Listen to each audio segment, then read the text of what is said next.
Here, Dean7904. That is the daily fantasy handle that we throw in the old Fanduel and the Draftkings, Yahoo, where we're playing some daily fantasy. Hopefully, we'll see that name somewhere near the top of some of the contests going down tonight. Joined today by Keith Eister, Eyes. You do have an article on scores and odds. I'll share it with the chat. We'll talk about scores and odds at some point later on in the show. Of course, that is a premium product here at RotoGrinders. We do have some free articles. One of which you wrote. Geez, I can't speak. What is the past tense of right? I need that Grammarly. What is that called? That program? It just kind of was like a cheat code. Is it called Grammarly? That sounds about right. Grammarly. I think there's an L in there. Oh, I'm not positive, but are we live? Can we do this again? Re-rack it. We're doing it live. Started 2+ hours. Mlb Dfs content. Myself and Keith, Tim, TastefulTides will be on later. He got upgraded. He got called to the big boy show. He's only got to work like 40 minutes. Myself and you, we got to do the heavy work here, an hour and a half, give or take. Of course, Dave Potts will be on later. CheeseIsGood, 2-time millionaire winner. And Kevin Roth, chief meteorologist Kevin Roth. We did have some weather issues earlier. It looked like it might have got a little bit better. We'll see. We'll go ahead and drop this link in chat for people as well. The update in San Diego, apparently there is a tropical storm lurming out there, Kay. But it's been downgraded to yellow-orange. I believe earlier it was like orange-yellow, I want to say.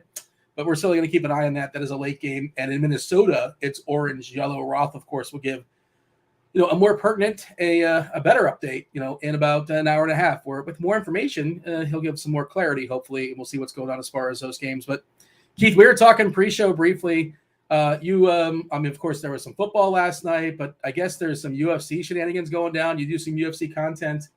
You started telling me the story. I'm like, you know what? Tell me live. We'll save the story, save for the show because, we always can use some time fillers. And I'm curious what's going on. Maybe the people want to know what's the deal with UFC these days. Yeah, it's some wild shenanigans going on earlier today at weigh-ins. So Khamzat Chimaev, Nate Diaz was supposed to be the headliner of the card. But Chimaev showed up for weigh-ins and weighed 7.5 pounds more than he was supposed to, which is just an egregious, massive miss. If you miss by a 1 full pound, that's a big miss. If you're missing by 7.5 pounds, you're just not even trying.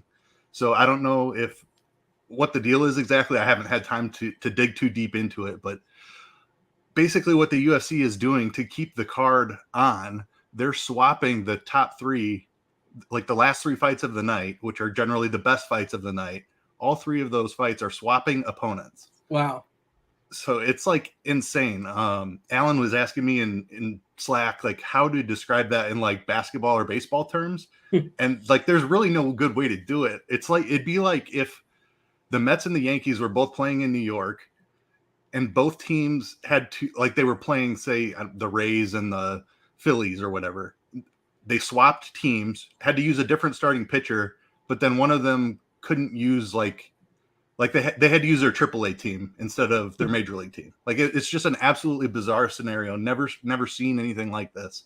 But yeah, I wrote. See, now I've got you on my brain doing the wrote thing. You're still from Grammarly, man. Yeah, sure need to. I wrote up the UFC survey earlier this morning, thinking that these 3 fights are going down, and now they're completely different opponents. They're going to be wildly different odds, but the DraftKings slate, they can't change the salaries at this point. Yeah. So that's going to take some digging into. I'm going to have to figure out where my UFC lineups land still. Is it tomorrow? Tomorrow, right? I assume it's tomorrow. Yep, going down tomorrow. Okay, so you got time to figure it out, I suppose. Did you record the podcast with Blender? Are you a part of that or no?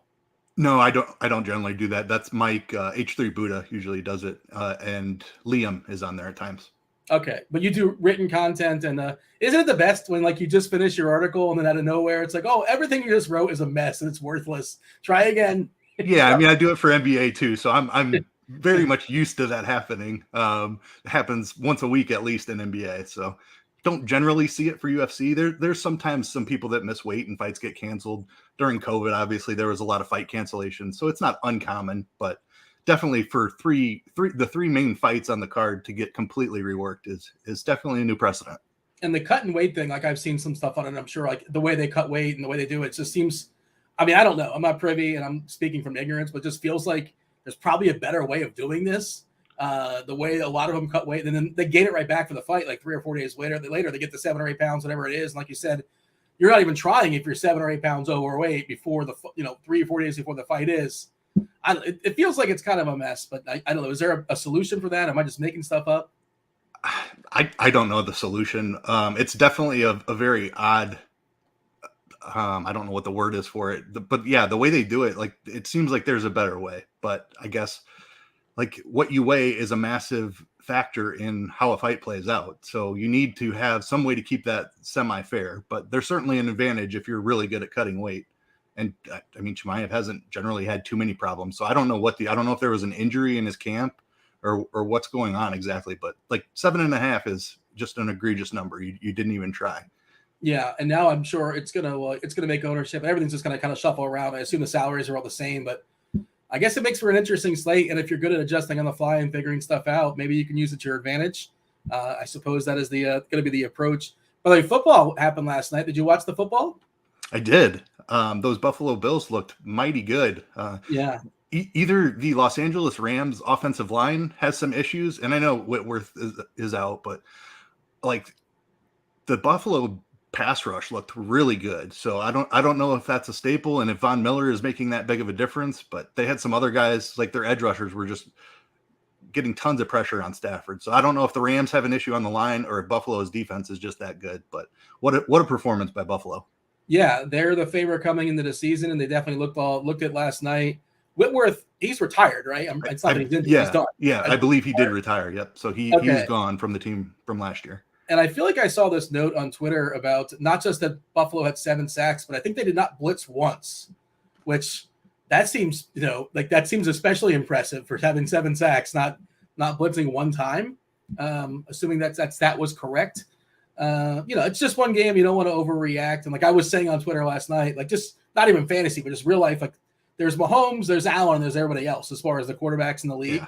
And people are, hey, Aaron Rodgers, though. It's only one game. And Aaron Rodgers won the NBA. Yes, I know. He's also 97 years old. He's whatever. He's fine. He's good. He's probably like the 3rd best guy. But I think there's a distinct tier from 1 and 2, Mahomes, Allen. And like Allen is soaring still. And like his arm is insane. The legs are great. He's strong. It's hard to tackle. Probably running the ball too much for a long season for my liking. If I was a Bills fan, it works, but maybe let's try to take a few less hits if possible. Yeah, I mean, the running isn't the issue. It's that he just lowers his head and his shoulder at the end of every play and just tries to bulldoze forward for another 2 or 3 yards when most quarterbacks you see, they're sliding or getting out of bounds. He does not do that at all. Yeah. And again, it just takes one, and I'm not rooting for it. Allen's awesome, and I think, he's got an incredible career ahead of him. Him and Mahomes.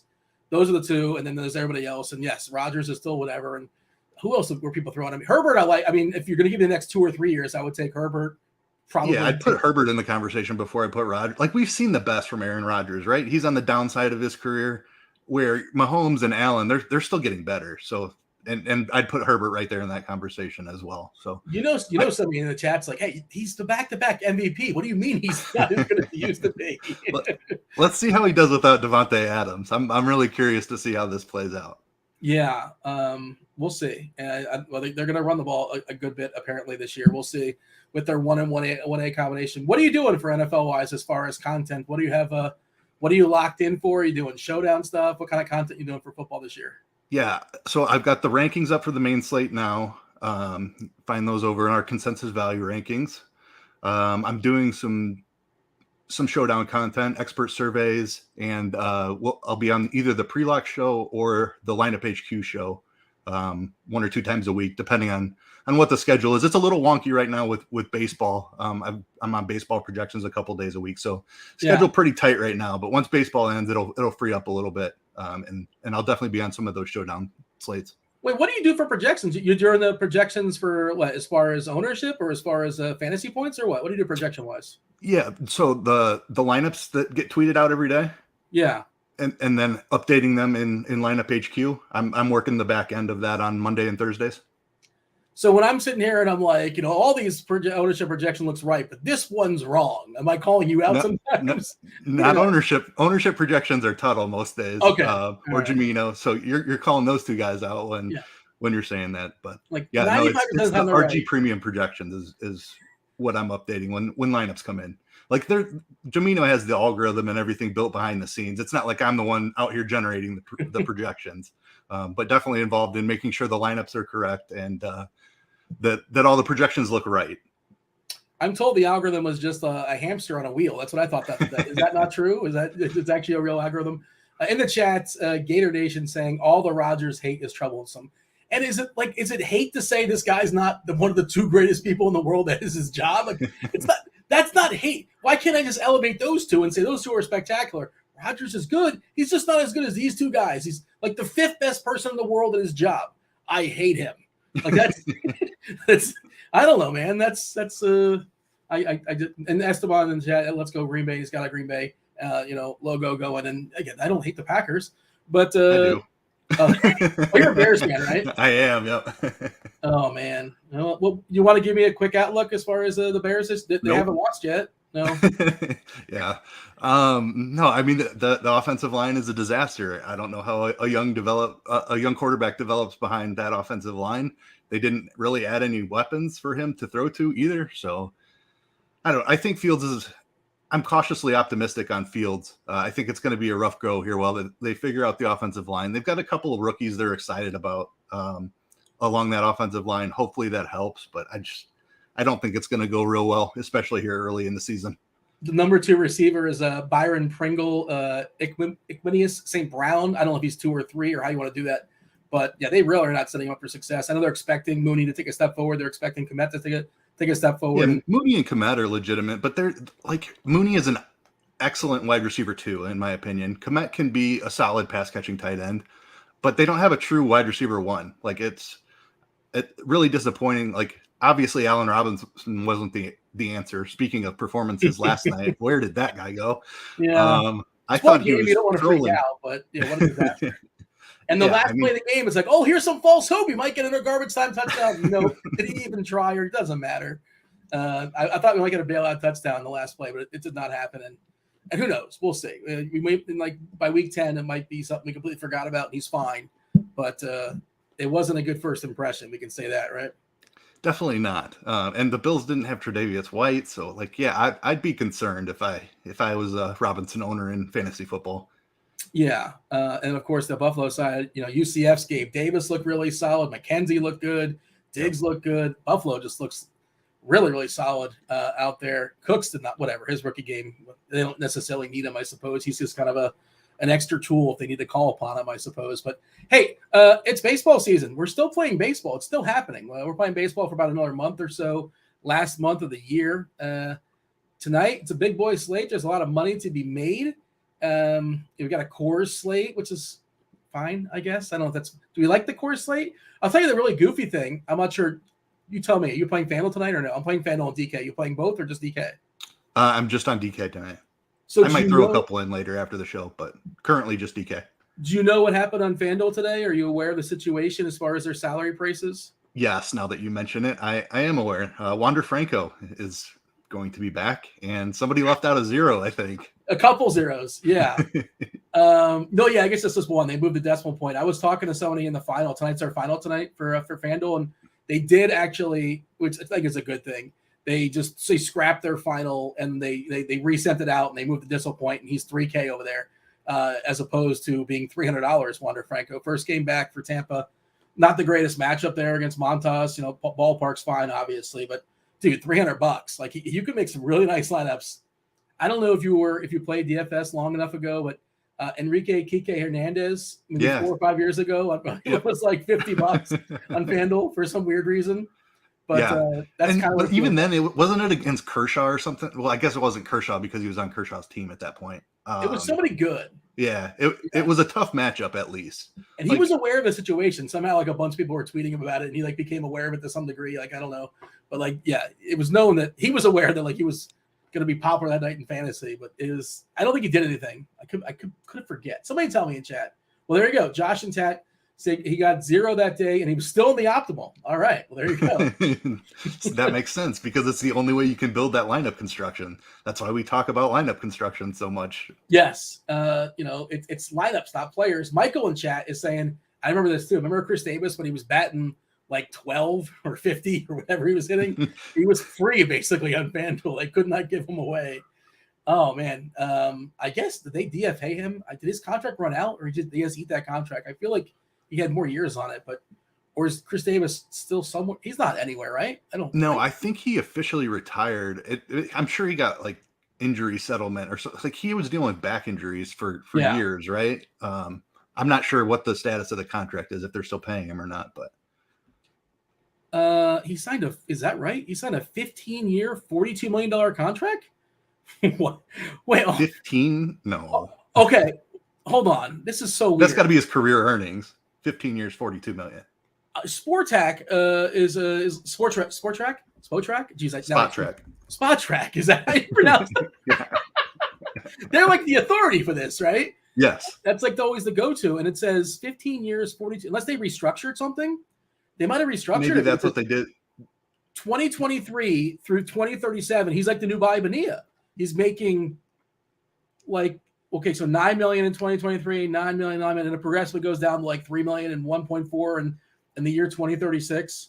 I assume they restructured it. I don't know. That's so strange. That must be what happened. Yeah. I mean, they wouldn't just make this up. 15-year, $42 million deal signing and starting in 2023. I don't know, but okay, that's interesting. Good for him. Good for his family. All right. This is Daily Fantasy Sports. We don't care about Chris Davis in 2036. We're certainly not rostering him then, no matter how cheap he may or may not be. We care about tonight and tonight only. Tonight's mentioned there's a Coors slate. The pitchers are this is kind of a weird one, Keith. I need you to help me out because, Robbie Ray is a good pitcher. He's facing a good offense. Charlie Morton's been really good. He's pretty expensive. You get a discount on FanDuel. DK's 10.2K. But, I don't necessarily want to pick on Seattle. Good ballpark to pitch in. There's Syndergaard, who's got a good matchup, but he just does not – whatever Thor-like powers he had years ago, it's gone. He's just not striking anybody out. Dustin May is a good pitcher, but, rough matchup, and we're not even sure about the weather there in San Diego, although it's looking promising. McCullers is, like, begging for the regression monster. We'll talk about that one. I want to get your take, and I believe – I don't know if you can start wherever you want to start, but – I think I saw you writing up Lodolo and his strikeout ability against Milwaukee in your article. Did see that. Okay. And I'll drop that article in chat for the people that, Scores and Odds are a premium product, but there is some free articles there as well. I believe Tim, TastefulTides, also wrote an article. I'll drop them both there for the people. We're also going to be giving away a week free of RG Premium. How do you go about getting that? You jump in the Discord channel, RotoGrinders.com/Discord. Go to the live stream chat channel. Just click the enter button. There's going to be a contest thing. If you can't miss it, just click on the button that says enter. It's that simple. Dummy proof. I'm not sure if it's starting just yet. Usually we start that around 5:30 East Coast. Devin's going to be all over it. And it usually ends sometime throughout the show. So you want to jump over there. I'll remind you guys as people are sprinkling in on through. But where do you want to start as far as pitchers? Because, I think I'm going to play some Ray just because, especially in FanDuel, I'm going to have the salary in part because of Wander Franco. You tell me, where do you want to start as far as pitchers? Let's start at the top with, just kind of go down the salary tiers. Robbie Ray is at the top. Definitely in play. A very tough matchup against Atlanta. Atlanta is one of the best offenses in baseball, but they still strike out a lot. The problem is that their strikeout rate has been progressively coming down as the year has gone on. I don't love the ownership number on him. I think he probably has the best skills on the slate. You can argue what Charlie Morton is doing here recently is right there with him. And Ray's been a little bit down this season, but he probably has the best skills on the slate, and that's why he's the highest priced. With this matchup, though, I think this is it's definitely a boom bust matchup. Like I could see him coming out here and giving up 3 home runs and 6 runs and only making it 5 innings because the Braves are just putting it on him. But I could also see him going 7 innings and giving up 1 run and striking out 10 because that's just kind of the nature of the Braves. I could see him giving up 2 home runs and striking out 10, and he's still fine. That can happen as well, also, right? So right, and that's kind of a typical Robbie Ray start, right? He doesn't generally come out unscathed, but he usually racks up the strikeouts. I think this matchup is built perfectly for that. I think the ownership number is about right. I don't necessarily need to take an overweight stance on him, though. I love Lodolo down the board, like you already brought up. We'll talk about him when we get there. But I like the pricing on a couple of other guys as well. Charlie Morton is the other guy kind of right up there that I'm really interested in. I don't love the matchup against Seattle, but Morton has been absolutely incredible here recently. I'm kind of an ageist. He's going to be 39 next month, Charlie Morton. How does he keep doing this? And and he's been getting better as the season's progressed, right? So he did the same thing last year. Like his first month of the season, like he just got absolutely blown up, and we're like, okay, Charlie Morton is finally old. And then he comes out here, like in May 1st, his strikeout rate was sitting around 21%, and now he's got it. I have to look exactly, but he's got it all the way up over 25% for sure. I think it's up around 27, 28%. Which means what he's been doing since that first month is just absolutely elite. 28.7% is his current strikeout rate. And for a month of the season, it was around 20%. So that means he's been around 30 basically ever since the end of April. I'll do you one better. Not to cut you off, but I'll do you one better. I pull up the old Plate IQ here. And the Plate IQ, of course, you have this season stats. If you want to include last season for whatever reason, you get last 2 years, but you also can get last 30 days. Last 30 days for Charlie Morton, his K rate is 36.2%. Man, that's that is electric stuff, man. Charlie Morton, 39 years old next month. Good for him. Yeah, and this Seattle team, well, so like when you look at numbers as far as I don't necessarily like look at the last 30 days as far as hitters. I don't know if you do especially for strikeouts and walks. I feel like you get, I want the bigger sample on that. But as far as the matchup from a strikeout perspective against Seattle, the official lineup is out for what it's worth. J-Rod, France, Haniger, Suarez, Winker, Santana, Frazier, Raleigh, Big Dumper, and Crawford. I think that's pretty standard, right? I think that's their standard 9, if I'm not mistaken. It's not the greatest strikeout matchup, but the strikeout guys, at least it's front-loaded, right? Like J-Rod's awesome, but he's striking out 25%. Haniger, a lot of power, obviously, but he's got 26%. And then Suarez, 32%. That's 3 of the first 4 hitters. So he probably sees those guys 3 times. And you got Raleigh at the bottom at 28%. Tons of power for Raleigh, almost a 300 ISO. The rest of the guys are just kind of sort of contact guys that aren't really power threats necessarily. As far as that matchup, I think you're the beginning of saying it, but Morton versus Seattle, and he's also, again, I know you're focusing on DK, but he is 1K cheaper than Ray on FanDuel for what it's worth in the 9s. But how do you feel about the matchup against Seattle? Yeah, I don't love the matchup against Seattle, and that's kind of the problem, and why I'm having trouble taking stands with these first couple of guys is because like I could see them both being fine. I could see them both having good games, and I could see them both not getting there for their salary.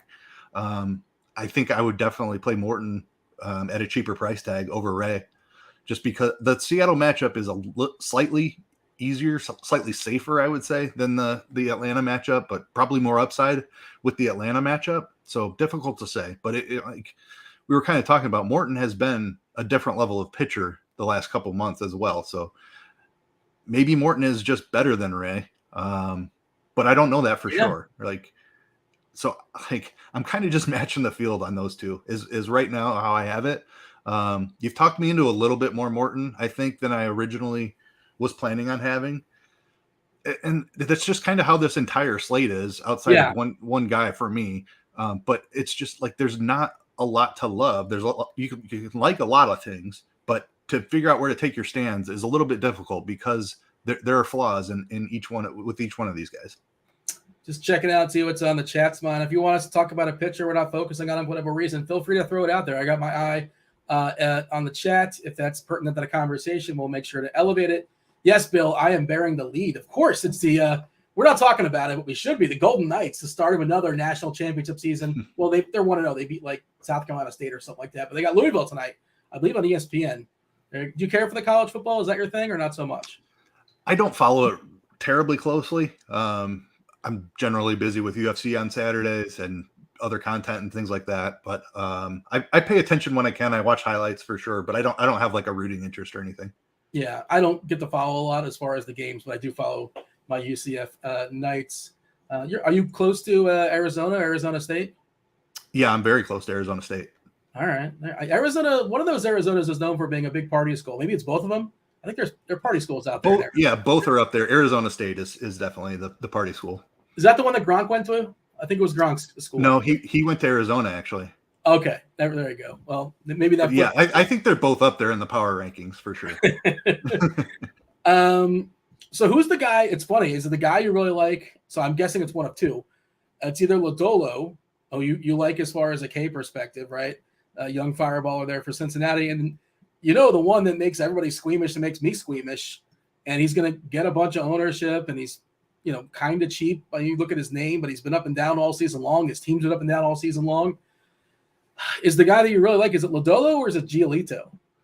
So it is Lodolo, but I do get the argument for Giolito, especially at that price. He has actually been a lot better this year than his ERA says he has been. His Sierra and his xFIP are like a run and a half lower, both of them. His strikeout rate is still around 27%. He's never been a guy with great control, so the walk rate isn't anything other than what it typically has been. He's kind of just the same pitcher as he has been. He just hasn't been getting as good of results. He's been unlucky this season. This matchup against Oakland, hopefully that regresses. I mean, the only thing I don't like about Giolito here today is the ownership number. Yeah. So just to your point, I'm pulling it up as far as his stats this year. The homer on the fly ball is 1.56. The homer on the fly ball actually is 15.6%, 1.56 per 9. That's nothing crazy there, but he's been unlucky when it comes to BABIP at 354. Like you said, his ERA is 5.21, but the xERA is 4.26. The Sierra is 3.77, which is really respectable. I'm pulling up the ownership stuff now, and I think he's our number one guy projected for ownership. I'm going to do a refresh here on DK. On DK, it certainly is on DK. Yeah, I just needed to do a refresh because I was looking a little bit funky on my end. But and do you have the MLB plate IQ projections, or you happen to have the bat projections? Because sometimes those can be a little bit different. 42% for Giolito for the MLB plate IQ projections, which is clearly the number one pitcher right now on DK. I currently have the bat projections up. Cardi has them at 35, just over 35%. So in the ballpark. Yeah. And definitely the highest owned. Robbie Ray next up at 28%, Morton at 26%. They're going against each other. For the record, I'm fine like pairing them together. I'm okay with that. Do you care about that? Like, I don't need both my guys to win. They both can pitch really well. Yeah, wins don't matter in Major League Baseball anymore. Yeah. McCullers at 24%. And I know I'll let you talk about Lodolo, I promise. But the McCullers is the one, man, because the Angels, we know what the Angels are. It's two players and then a bunch of dudes, right, that aren't very good. McCullers, he is just begging to get beat up. If you've seen him and again, it's fun with small samples, I suppose, but really lucky as far as home on the fly ball, 5.6%. The walks are insane at 15%, and historically he's had issue with walks. We're talking about 21 innings. Left on base percentage, 88.6%. That is very, very lucky. His ERA is 2, but his xERA is over 4, and I believe his Sierra, about 5. So what do you do with McCullers? Because especially if he's going to be heavily owned, and he's also a guy that can labor and rarely goes like 7 innings because he's just sort of like he's not as efficient with pitches as you want him to be mostly. Talking about McCullers, because I'm more out than in on him, but I get it, and I may play him just because I don't love anybody as far as pitchers if you can't tell. Yeah, I'm on your side here. I'm more out than I am in. That walk rate is really scary. He just faced this Angels team, and he was good against them. Don't get me wrong, but like you meant, he doesn't go very deep into games because the walks get him in trouble a lot. They raise his pitch count. He hasn't been over 6 innings this year, and it's only 4 starts since he's come back. And obviously he's still building up his pitch count to some extent. But guys coming back from injury often take a while to find their control. So I don't see any reason to see that walk rate regressing here in the near future. As long as it's up there. Yes, the strikeout stuff is still there. Posted 7 strikeouts against the Angels his last time out. I don't like that he's facing them back-to-back. We do see strikeout rate come down a little bit in back-to-back starts. Like run prevention and things like that are fine, but strikeout rate is the one thing that's affected when facing the same opponent. So I don't love that. And the Angels also they don't strike out as like we attack the Angels for much of the year because of their strikeout rate. But Mike Trout missed a lot of the year, and David Fletcher missed plenty of the year as well. And he's sitting up at the top of the lineup with a strikeout rate under 10%. So this Angels matchup is 30% this year, by the way. Just like, I know he's a tough bat, but like you can strike him out. 30% is a pretty big number in the back end of that Angels lineup. I don't know if McCullers gets into a third time around. Maybe depends on how efficient he is, I suppose. But we talk about how the Angels lineup tails off, but falling off a cliff is a nice way of putting it. The dudes on the back end with Stassi and Moniak and Duffman, and is that Feist or I'm just butchering all sorts of words today. You're in the ballpark on that one. I'm not. Stace or Thice. I'm not exactly sure. Yeah. Fletcher is super annoying. You don't want to face him. Like he's a guy that can have like a 10-pitch walk and like, oh man, there goes McCullers' pitch count right out the gate. Although Fletcher doesn't really walk. I don't know why I say that, but we can. He'll follow off like 4 or 5 pitches though. Yes. Yeah. So there are strikeouts in that matchup, and it's not a very patient lineup either. What's that? And with like the ugliest swings on the planet, like he'll just like stick his bat out there and dribble it down the line. It's really frustrating. Imagine watching those swings and you're like, yeah, that's the guy I'm going to hit in front of Ohtani and Trout. You're right. So a professional manager is making that decision. I'll get off on that soapbox one of these days, but it still drives me wild every time I see it. So there's a push-pull to McCullers. Talk to me about, I've kind of teased it a couple times, and I want you to sort of elaborate as far as Lodolo versus Milwaukee. Do we officially have a Milwaukee lineup today?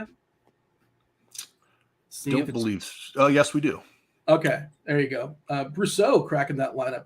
He'll get the hook once O'Reilly comes in, almost definitely. But yeah, what do you got as far as his matchup versus Milwaukee? Yep, it looks like it was exactly as projected too. These numbers look familiar as I was writing them up in the article today. If you pull up the plate IQ, Milwaukee strikes out a ton versus left-handed pitching, third most in baseball on the season, I believe it is.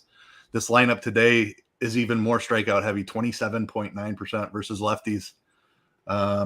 He also struggles with walks, and Milwaukee doesn't walk a ton. Renfroe is in there with a big walk rate. The top couple of guys are pretty solid as far as walks go, but the bottom of the order tails off. That number looks a little higher than what I wrote up today. So somebody else is in there that wasn't, but like Lodolo's biggest issue, and the reason he's been inconsistent this year, is his walk rate is above 10%, but his strikeouts are above 28%.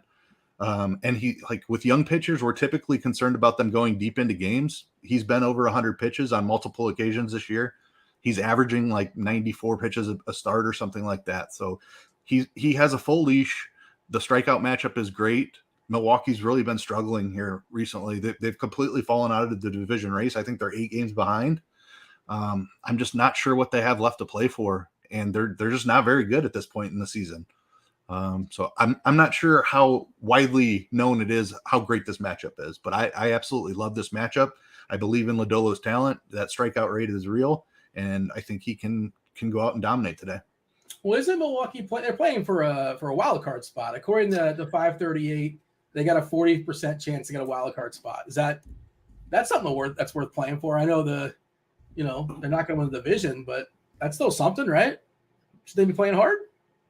Yeah, I mean, I don't think they've thrown in the towel yet or anything. Okay, but just overall, like it feels like that clubhouse is kind of getting away from Counsell there. Like I know a lot of people voiced displeasure about the Hader trade. It's worked out. He's been a disaster for San Diego, but at the time it felt like a sell, right? Yeah, so they're 2.5 games behind Philadelphia. They're still in the race, certainly. They're not throwing in the towel, but they're definitely not in as good of a spot as they were a month ago by any means. Oh, Baltimore down to 9% probability. That's unfortunate. I was kind of rooting for them. 25% Minnesota. That series against Toronto hurt them. What's that? I'm just kind of running through Toronto. Toronto's basically in, right? Yeah, 93% chance. I was going to ask you about that as far as Lodolo. Like Cincinnati clearly going nowhere. There's no reason to give them 100 pitches. They've done it the last 2 games, but you have to think at some point that rug's going to get pulled, and they're going to be like, well, wait, why are we doing this? And maybe that's more something that happens the last week of the season, last 2 weeks of the season. Just a thought. Like, I don't know. I outside of just why would they keep doing it? Like, what's the point of letting them go like 105 pitches? I think building up an innings floor to work off from next year is an important piece. Not that they're necessarily going to be contenders next year, but Lodolo is certainly going to be a main piece of this rotation. Okay. Like they're within front offices, there is a definite number where it's like this guy only threw X amount of innings last year. We're capping him at Y amount of innings this year. Like those conversations happen. So look for Lodolo to get as many innings as he can this year, up to whatever that cap is, I think is an important part of the development. We got TJ in chat. TJ, I presume, is hanging out at the Fanduel Live final there in Chicago. I know he's in Chicago. I wish him luck this evening. Wish luck to Squirrel Patrol. He's got like at least 4 or 5 entries or something like that. He's got every team covered, I'm sure. So, and Creighton as well, one of the finalists here who contributes here at RG. Good luck to everyone out there. TJ's giving us news. Also, Caprellian was just scratched. One of the worst pitchers taking the bump tonight for Oakland. Their lineup is out. I don't see if it's going to be a bullpen game or not. We'll see how that goes. But Oakland did drop their lineup, but Caprellian is there. TJ's in the hotel room. There you go. All right, TJ. Win some. The best part about being in this position, being Canadian, I don't think this has changed. If you win a bunch of American dollars, like you don't have to pay taxes on it. Yeah. There you go. Yeah, it's a nice perk there of being Canadian, or I guess anywhere outside of the country, I suppose, playing on a DFS Sports. So looks like go ahead. Austin Pruitt is added as an opener per our projections chat here. That's who we're putting in. So I don't know. Let's see. Is Pruitt I think he's a reliever, right? I believe so. An inning. So it's probably going to be a mixed bag. And I assume they called up a couple guys because of September call-ups. And maybe they have, I don't know. It's a general rule. Like, I don't like picking on bullpen games, right? I'm curious if we can get a read of who can be the long man here. But Caprellian was probably the worst pitcher throwing baseballs tonight. Patrick Corbin might have something to say about that. Yeah, I think Corbin has something to say about that. You could argue the guys in Detroit or in Kansas City rather. Lynch has been a little better, but the Wentz, not super excited about him. Like there are a couple bad ones, but yeah, Caprellian was definitely in the conversation. The thing is, I prefer lefties against him, and the White Sox are pretty right-handed heavy. But I do have Moncada as one of my favorite value plays on FanDuel that I probably would want to change now if I wasn't on the show. Maybe I'll get off. When I get off, I can change that in the expert survey. Yeah, TJ just said he submitted his lineup essentially. He was all done, and this is going to have him scrambling a little bit. He's also asking like maybe Caprellian just doesn't start. He's like the reliever, like a long man. I don't know if that's true or not. We'll try to find out. And that game does not start. I presume it's like a 9:30 game on the West Coast. Well, 9:30 East Coast time, 6:30 West Coast time. But obviously we're going to pay attention to what's going on there because that could shake things up. They're probably going to bring in somebody that's better by default than Caprellian. It's kind of a mixed bag, I suppose. I did see a few other names being thrown out there in chat. Josh wants to know if Alexander's in play. Jason Alexander. The Reds are bad, but I don't know. Are you playing Jason? He's really cheap. If you need to save some salary, he's 5'4". He is cheap, but there's no strikeout upside there. I think with the 6 or 7 guys that we've talked about, like we can't pinpoint which one it is that's going to go off and have a big game, but it's pretty likely that at least 1 or 2 of them does do that. Like there's plenty of upside amongst that group. I think you need something better than what Jason Alexander can give you, even though he's cheap. If I was like, he's a little bit more expensive, but I do have a little bit of interest in Brian Bayo. Baltimore has been a lot better here in the second half, so I don't love this matchup. But he did finally show us what we've been waiting for in his last start. Kind of got the walks under control. The strikeout stuff ticked up. Like this is a big time prospect, and he's been really bad to start the season in his first couple tries at it. But he was pretty good his last time out, so I would always be fine taking shots on him. So they're doing what I was talking about, like with Lodolo. They're not going to push him too hard. He might throw like 85 pitches or something like that, but it's also kind of built into the price. And like you said, he's shown flashes, and he's a legit prospect, and not our refined product. He's not there just yet. He's going to get there one day, we all kind of think. And, he showed it last time out, why we're considering him. I don't necessarily love picking on Baltimore these days, but again, it's kind of baked in, and it's $7K.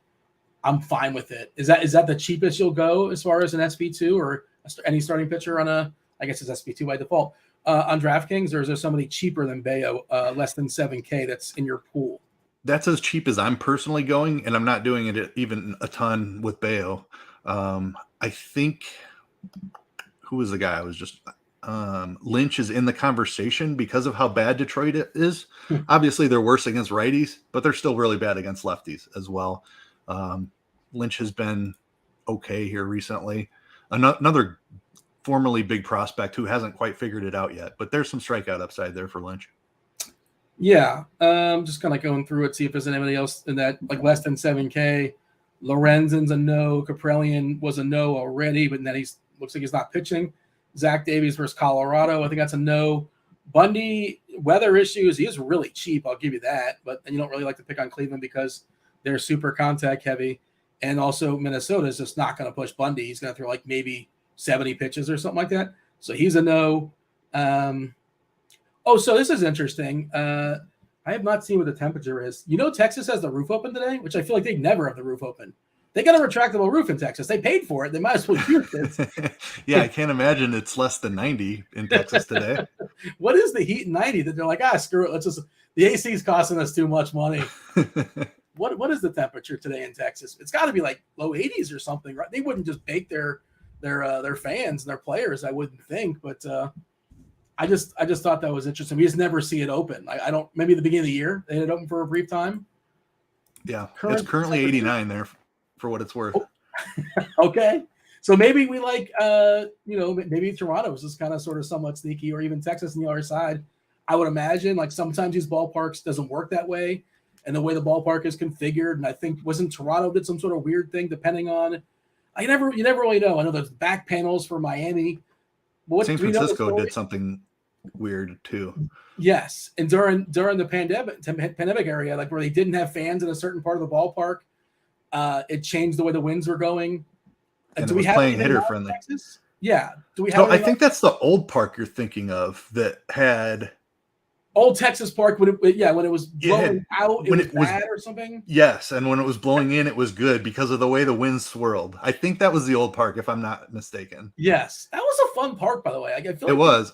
I used to live in Dallas, so I've been there several times. It was a decent park. I never got to go. I've been around. Like I've done some road trips. I've been to, I think 18 ballparks. Nice. I think the Texas one was when my brother was getting married or something. I couldn't make it with my friends, but. Yeah, that's and it feels, I don't know, you probably know better than me, but it didn't look like this is a ballpark they got to get rid of and throw it out. No, not by any means. 25 years? How long was it around for? The ballpark in Arlington? Yep, it wasn't that old either. 25 years or something like that, and there was absolutely nothing wrong with it. Yeah, I don't know why. And the new one they built doesn't, I mean, maybe it's nice inside, but outside, it doesn't look like, wow, that's an impressive new ballpark. It's ran out of money. It's very cookie cutter, just like if you sat down and said, draw me what a baseball park looks like. That's what it's like. And that's kind of what the complaints have been. Like, there's no defining factors of it or anything. Yeah. I like, give me a niche, like give me something, give me a hook. The Marlins at least had that monstrosity out there in left field. They got some fish behind the plate. You can just sort of run down and think of all the new ballparks and everything's got Kansas City's got the fountains, right? And then everybody's got something. Milwaukee's got the big old slide, Bernie Brewer out there, which by the way, I think there's two Bernie Brewers. It's just the theory I'm working on, because whenever they hit a home run, Bernie Brewer is going down the slide, right? That's his thing. Mm-hmm. But isn't there a Bernie Brewer walking around the park like beating fans and stuff? He can't be in two places at one time. I'm following your logic there. Like, and when the other team is up, like, don't people want to take pictures of Bernie Brewer? I would imagine, and that's a tough outfit to pull off for 9. Slugging back and forth from the slide. This is my terrible theory on the fly, but there probably is articles on this. But I'm whatever. That's what I'm sticking to. There's two Bernie Brewers. Other pitchers, I saw somebody asking about Stripling, the pitching in Texas, where it's going to be hot and the roof's going to be open. I don't think he's necessary. Is my official answer. Stripling. Yeah, a little bit overpriced for the upside, I would say. Don't mind the matchup. Definitely a downgrade that the roof is open. So. I wouldn't have given it my endorsement anyway because of the price, but especially now with the roof open, I think that adds some risk to him. Oh, we didn't talk about Frankie Montas. Should we? Should we talk about Frankie Montas? Throwing baseball tonight for the Yankees, 9.7K on DK. I think he's got a little better price on Fanduel, if I'm not mistaken. Of course, there's a Wander Franco is banked there for Tampa. So that Tampa lineup looking a little bit better than it's been of late. Brandon Lau also there too. Yeah, how do you feel about Frankie these days? Not necessarily the guy they traded for, but looking better of late. We'll give him that. Yeah, even if you were getting the full Oakland guy, it's still a tough matchup. He's in Yankee Stadium.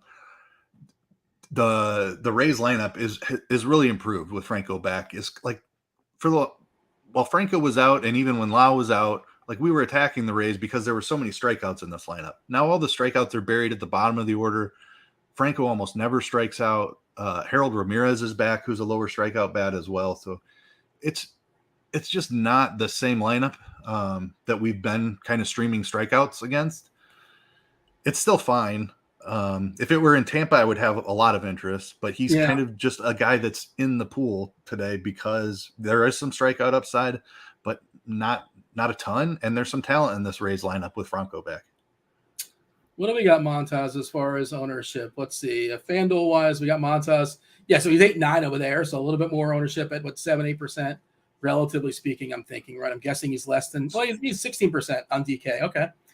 This Lodolo ownership keeps creeping up on me. I've noticed that throughout the day. It started off. This is you, man. I don't think I moved the needle. I think people have started realizing how much Milwaukee strikes out against lefties. But yeah, it started around like 11% this morning when I was writing up the expert survey, and now we're up to 20% here according to the bat. So, what's the RG ownership having, Matt? Let's see. Let's give it a shot. Okay, I have the MLB Plate IQ projections up. Yeah. For FanDuel, and I'll jump to DK in a second. We got him at 6%, 9.7. Yeah, FanDuel, he's more expensive, so he's going to be really low on there. Phenomenal play there. And the MLB Plate IQ projections, and I kind of just like meet in the middle. I assume it's going to be somewhere in the middle, amongst these two. We got Lodolo at 17, 18% as far as the MLB Plate IQ. So what does Cardi have for the bat as far as his ownership? 20.3. Okay, so yeah, about 20% seems about right. Worth noting again, James was talking about in chat, Franco being $300 on FanDuel. Yeah, if you're playing on Fan tonight, Wander Franco is $300, and that is that's how I was saying earlier in the show, like who do I yell at about ownership? And I shouldn't say yell, but who should I? You get 98% of this stuff right, but this is wrong. I'll give it a refresh, but I'm pretty sure we had him at like 15-20%, and that's for large field tournaments, right? And I think it'll be a little higher than that, just because again. $300. Some people just might not see it, but if you have, if you're building with the lineup HQ tool, optimizers, whatever have you, like it's going to pick up on that. I know you're not playing there. I'm playing on FanDuel. I'm going to be over 20% on it. Yeah, we got 17%, most popular shortstop, but I just think it's going to be higher than that. Do you think it's going to be higher than that off the top of the head? Yeah, I think so. He just lets you do things that you can't do unless you play him. Yeah, but I will say that the salary is pretty loose over there. I always build some lineups just to see kind of the context of the slate and things like that. Salary did not seem to be an issue even without Franco. So John G in chat saying Barrel Man walks around. Birdie pretty much stays in the chalet during games. Is the chalet a fancy word for by the slide? Is that what that's called? I don't know what a chalet is. It sounds too fancy for me. But okay, is that what that is? And there's Barrel Man. I can picture that, the kegs, and there's a mascot that just walks around in a barrel that's paid for by the. Another park I've been to several times because I'm from near Chicago and I'm a huge Cubs fan. I've been to it was Miller Park when I was going often. What American Family Field I think it is now, but I've been there a dozen times at least. Yeah, I don't know of any Barrel Man. Do you remember ever seeing Bernie Brewer like walking around like in the 200 section away from the chalet? I don't recall that either. And he's definitely up there. If that's what it's called, the chalet up there on the slide, he's definitely up there waving a very when I noticed him, that's where I noticed him. So it's very possible he just stays up there. Maybe there's just one Bernie Brewer and that's that. My theory's been debunked. I will take off my tinfoil hat now. Do you want to give us a summary as far as arms? I feel like we talked about pretty much any arm that's worth talking about as far as this slate.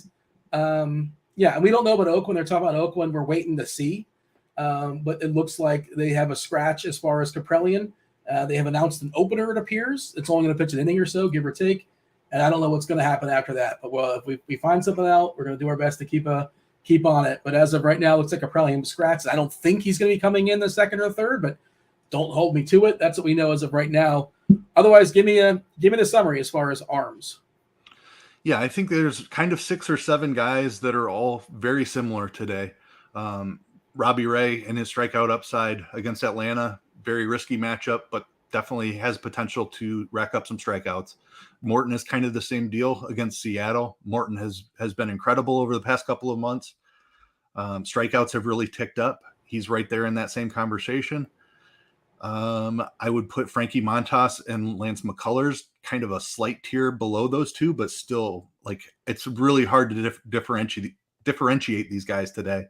Tampa Bay line up a little bit stronger with Franco back, downgrades Montas a little bit. McCullers has been struggling with the walks a good amount. Not as many strikeouts in that Angels lineup as there has been. So there's some knocks on him as well. I would put Lucas Giolito and Nick Lodolo as my favorite point per dollar plays. Ownership coming in on Giolito because of the matchup at Oakland, one of the worst offenses in baseball. I absolutely love Lodolo as a tournament pivot because of the massive strikeout rates in the Milwaukee lineup. Keith, I just dropped your scores and odds article in the chat. What's up, chat? Kindly hit that like button, do subscribe, turn on those notifications, hit all the things, hit all the buttons. You've got to turn those notifications on so then you'll know when our 172 football shows are starting. Of course, we're doing football content on Sunday mornings all the way up the lock starting 10:30 in the morning. I have the Wednesday night show with Dago and Rebar. Feel free to watch that. Those guys are spectacular. Bring your pen, bring your paper, because they're going to fire off so many stats. It's hard to keep up. I know Britt did the PFF show earlier today. Earlier in the week, you had Chief and Will doing props on Tuesday night. NFL in full swing. You're going to want to turn on notifications. Showdown slates, any showdown slate. Of course, we're going to have content for that, content on the site, live shows taking you guys straight up to lock as well. Give me one of your picks. I just dropped the article in chat. And I want to get the clicks. I want to have a little synergy, but sell me and tell the people there's 2 football picks you have in here. Sell them on one of them. I don't want to say who. Well, it's Derek Carr. You got Tony Pollard. You got to take on Tony Pollard this week. Sell me on one of these guys and who I should wager American dollars on. Yeah, I mean, Derek Carr, I've absolutely loved this week. Going to face a division rival in the Chargers. The Chargers play at one of the fastest paces in the NFL. An absolutely elite offense. This Raiders offense is no slouch either. Darren Waller missed a bunch of time last year. They added Devontae Adams, obviously, which is really exciting. I think Carr is in for a pretty big season. His passing yard total was sitting around 265 at the sports books, 265 and a half, 266 and a half in most places. Yeah, seems pretty low for this really fast-paced shootout against the Chargers. Like, we know the Chargers can score points. The Raiders defense, I don't think, is stopping Herbert and company. So I believe it's going to be a pretty pass-heavy game script here for the Raiders. I like Carr to go over 265 and a half passing yards by a good margin. I think he's over 300 this week if I had to put a number on it. Am I a sucker for thinking that line is too low? The Chargers should be favored by more than 3. I know it's the Chargers and they win every game by 3 or lose every game by 3. It seems like, but I just feel like, I don't know, man. I feel like that line is just a little bit. I feel like it should be like 5.5. Maybe I'm wrong. Maybe I overvalue the Chargers. They added some defensive players this offseason, Mack and Von Oy as well. Supposedly their defense is going to be better. J.C. Jackson at corner as well. Yeah, I mean their defense should be much improved. Like they I would know this off the top of my head because I wrote it up earlier today. They were 19th against the pass last year, but you had an elite pass rusher like Mack and a really good cornerback like J.C. Jackson. Like, I agree that Chargers defense is good. They're a Super Bowl contender without doubt. Like if Herbert can take a tiny step forward, they're going to be challenging for a Super Bowl this year. Yeah, and like again, the only reason if you could just cover the team name, it's just they weren't the Chargers. I feel better about them. But yeah, I agree, and I know they're getting some hype. This isn't like a really hot take, but I just 3.5 just didn't seem like enough points. Well, I may put a call in for that one. We'll see. All right, yeah, looking forward to football season. It's gonna be good times for sure. Lazard, they're talking about Lazard downgraded to doubtful. Well, we'll see how great the greatest quarterback in the world is without Adams and most likely Lazard as well. The fourth greatest. I don't hate Aaron Rodgers. Whatever he is. He's still really good at football. We're going to talk, our favorite stacks in just a second. I'm going to go around the horn as well, too. Favorite plays, position by position, whatever's on the chat spine. Yeah, Alan is right. I thought that was correct, too. I didn't want to correct you because I thought maybe I missed something. I think Jackson's out this week for the Chargers, for what it's worth. Yeah. I was just talking for the season, long term, like their overall outlook. But yes, which only helps Derek Carr's that over on the passing yards for Carr. That's definitely a plus for him that Jackson is out. I do want to mention you took the time to get the people a winner tonight for Stat Hero. If you guys don't want to play your favorite player position by position, you don't want to make a decision as far as Wander Franco being $300 on FanDuel and that's a weird decision point. You don't want to play against Keith on TK. you can play at Stat Hero. If you're not aware of Stat Hero, it's a unique fantasy sports platform that allows users to compete against the house. You take on the house, you participate in a head-to-head style contest for Stat Hero. They're going to provide a lineup that you just have to beat. You got to beat Stat Hero's lineup. They also have pick'em style contests as well. We want to give you a nice big fat deposit bonus. Use the promo code GRINDERS. That's GRINDERS. 50% deposit bonus up to $250. And Keith, I believe you got some winners for the people. Yeah, so I just did the head-to-head 2v2 or whatever. Their other lineups looked really strong. They had a bunch of Phillies in there who I love today. They had a bunch of Coors Field in there, which I never want to target that. So the one lineup I did find to target, it's Bobby Witt Jr., and I absolutely love Bobby Witt today, so this one's a little bit scary. And Marcus Semien were there too that I'm trying to beat. Okay. I found nice value on Kyle Tucker, one of my favorite hitters on this entire slate. Houston in a great spot against Lorenzen. And then Muncy was just a little bit too cheap. Clevenger's a very good starting pitcher, but if you look at his splits, he struggles with lefties. He's given up a 192 ISO to lefties this season, I believe it was. Muncy with big time power. He'll walk too and get on base, score a couple of runs in that powerful Dodgers lineup. So feel pretty good about my chances to beat that. I thought Semien was the weak link here. Like I said, I love Witt, but I'm really comfortable with both of the guys I found.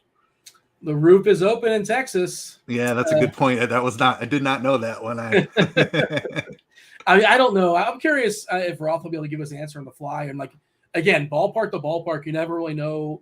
Some of them are just sort of specific and they act goofy and they don't necessarily act the way you expect them to act. By the way, I see Esteban in chat saying, enough with this horrible sport. Where's baseball? And Esteban has a Packers logo. Make up your mind here, Esteban. Apparently, was that a UFC thing? What's that? Say it again? Was that maybe that was from UFC when we were talking UFC? Oh, no. This was just typed. Interesting. This was typed as of a minute ago or so. Did they say Muncy is out of the lineup? So we deal with Dodgers lineup. It's Betts, Trey Turner, Freeman, Smith. I mean, I presume obviously you wouldn't be stuck with Muncy now. Your lineups would be Muncy in the middle of nowhere, and you don't want that, of course. Yeah, I believe so. That entry would get refunded. I think then you can just put in another entry. Obviously, I have to send this over before the show starts, and the lineup wasn't out. I'm not purposely picking players who aren't in the lineup. Are you in cahoots? Yeah, Stat Hero trying to make Stat Hero some side money.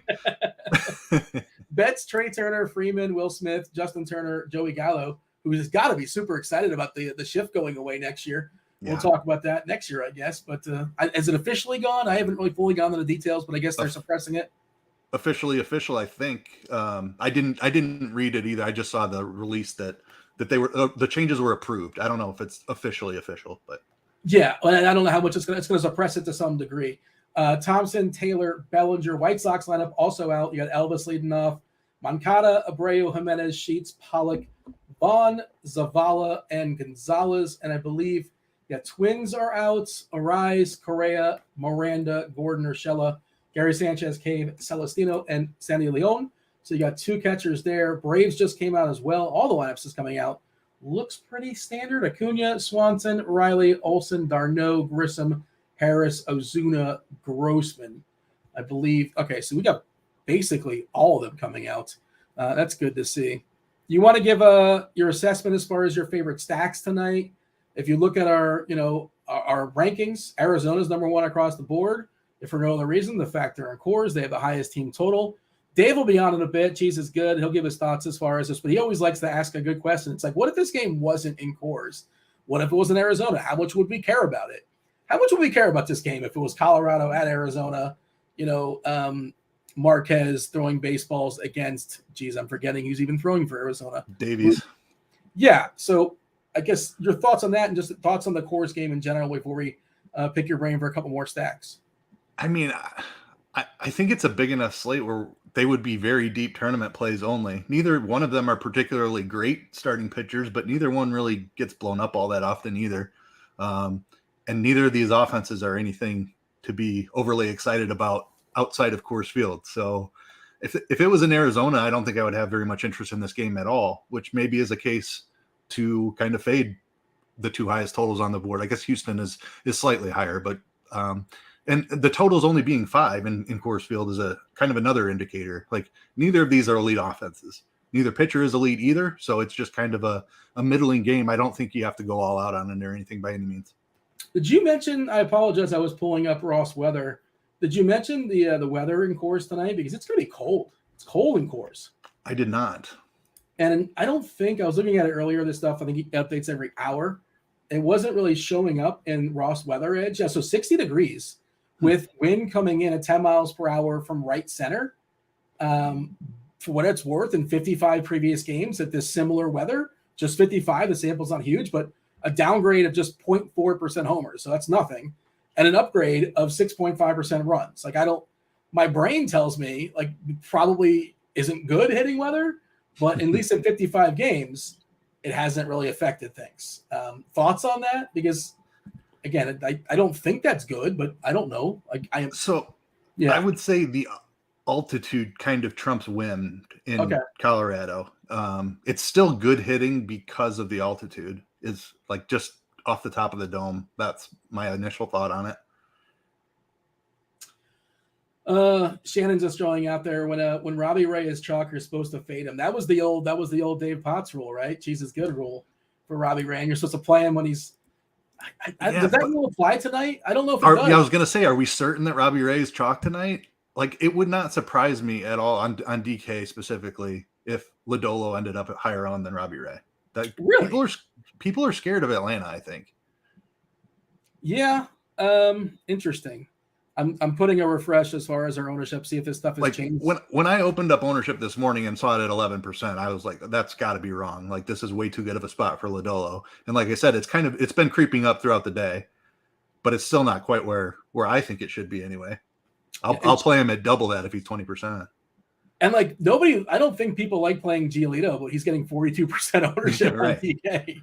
Like if you've been playing Mlb Dfs like even a little bit this year, he's burned you at some point, right? Definitely.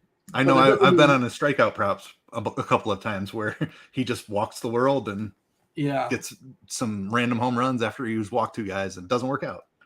Yeah. 5.21 ERA. Like we said, the Sierra's 3.77, the xERA 4.26, the BABIP 3.54. He's been unlucky, but like sometimes these guys just like always seem like they're unlucky. It's just that's the way it is for whatever reason. Erod feels like one of those guys, right? Historically, every single year, he's just unlucky. Eventually, the regression monster is going to go the other way around, I suppose. Giolito himself used to be like that. Like the first couple of years he was with the White Sox, like he would just get like part of it was a hard contact problem that he solved eventually. But like he has always been a guy that just gets hit way harder than he should. Like he has absolutely elite stuff, so it's hard to figure him out. He's mind-boggling. Somebody watching the show sent me a picture on Twitter of Barrel Man, and there you go. I'll drop this in chat if people want to see. But the thing is, this is the best picture we got because it's not actually a person holding. It's like an image of what a Barrel Man would look like. I'll let you see it for yourself. I'm not complaining here, but I feel like, is it not actually a person in a barrel? And that's not what this image is. There you go. Check out that tweet and get back to me. Feel free. But I assumed it was a man in a barrel, and I was misled, at least according to that picture. Other stacks or your top stacks tonight, and maybe Arizona's like, kind of sort of bad chalk, but of course DK did its thing again where they just don't care who's in Coors.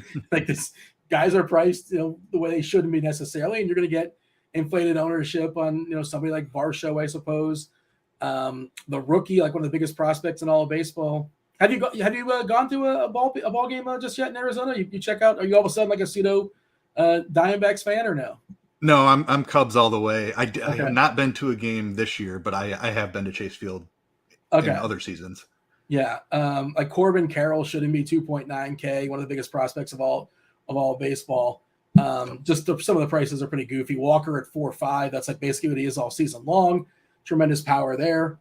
Your thoughts on how you're going to handle Arizona and Coors in general, and then give me the pivot stacks. No Harper tonight for Philadelphia, by the way. I think Corbin was one of the guys we want to pick on. Of course, it's left on left, but don't care when it's Harper and it's Corbin. But no Harper. Weakens that Philadelphia stack to some extent.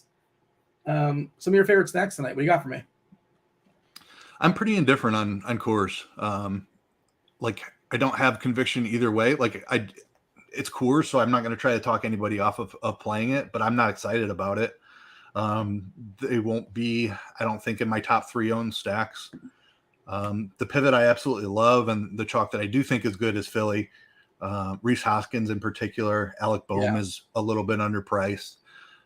Just a great spot for them. Great ballpark for home runs against a pitcher who gives up a ton of hard contact and a ton of fly balls. Like, yeah, you can tell me that Corbin's underlying metrics are a little bit better than what he's pitched this year too, but this is a multi-year problem now for him with this hard contact and fly balls. So Rhys Hoskins is probably my favorite hitter on the entire slate. Bowman, a great spot. They've got a couple of cheap pieces there. I'm going to cut you off real quick. We got a minute left in the giveaway in the Discord.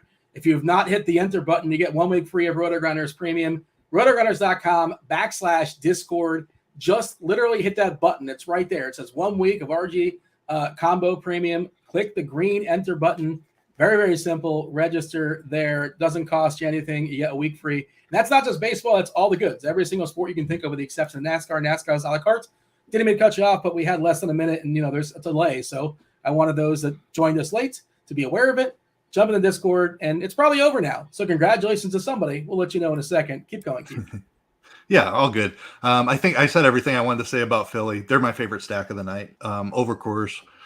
I also love Houston. Great spot for them here against LA. Why am I forgetting his name now? Pitcher there for the Angels. Lorenzen just coming off the IL. Yeah. Not sure he's completely stretched out. Alvarez and Tucker particularly in a great spot. Lorenzen has a very wide split, so love the Astros lefties. We'll play some of the righties too in stacks for sure, but Alvarez and Tucker are definitely the main targets there. Kansas City, I think, is the sneaky stack that I really like today. I mentioned Bobby Witt, really liking him. MJ Melendez has actually been really good against lefties. You can play him at catcher.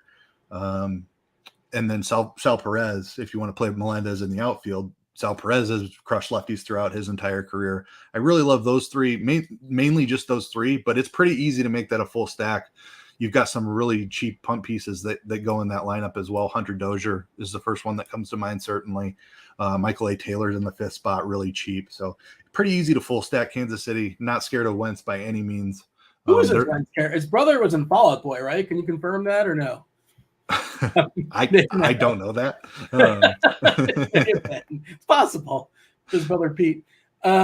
He's not been good in a small sample. To my knowledge, he's not like a big prospect. I don't know much about Wentz. I feel like I should have dug into him when I did. So I remember him with Atlanta for some reason. I'm pretty sure he was drafted by Atlanta. He was a big prospect and then had a major arm injury, and I kind of lost track of him since then, to be honest. I think he's still somewhat of a prospect, but not huge. Looks like 9th overall for the Tigers. Okay. So yeah, just kind of, top 10 organizationally, but nothing as far as like major league wide. He was this pick number 640 overall. Was he like a compensation pick for the Braves? I think that's what it looks like to me. Yeah, 40th overall. Yep, that's what it looks like. Okay. And I guess he might have had some injuries along the line or something, but he's still pretty young, right? Just 24 years old. Big boy, 6'5", 210 pounds. You want to go around the horn and give our favorite plays? We can do this pretty quickly. We're on for about 15-ish, 20 minutes, depending on when the crunch time crew is going to come. You're going to get Chief Meteorologist Kevin Roth to talk about the weather, which, by the way, the article, unless I'm losing my mind, has changed a couple times as far as the color scheme. I thought I saw LA and San Diego went from orange yellow to yellow orange, and now it's back to orange yellow.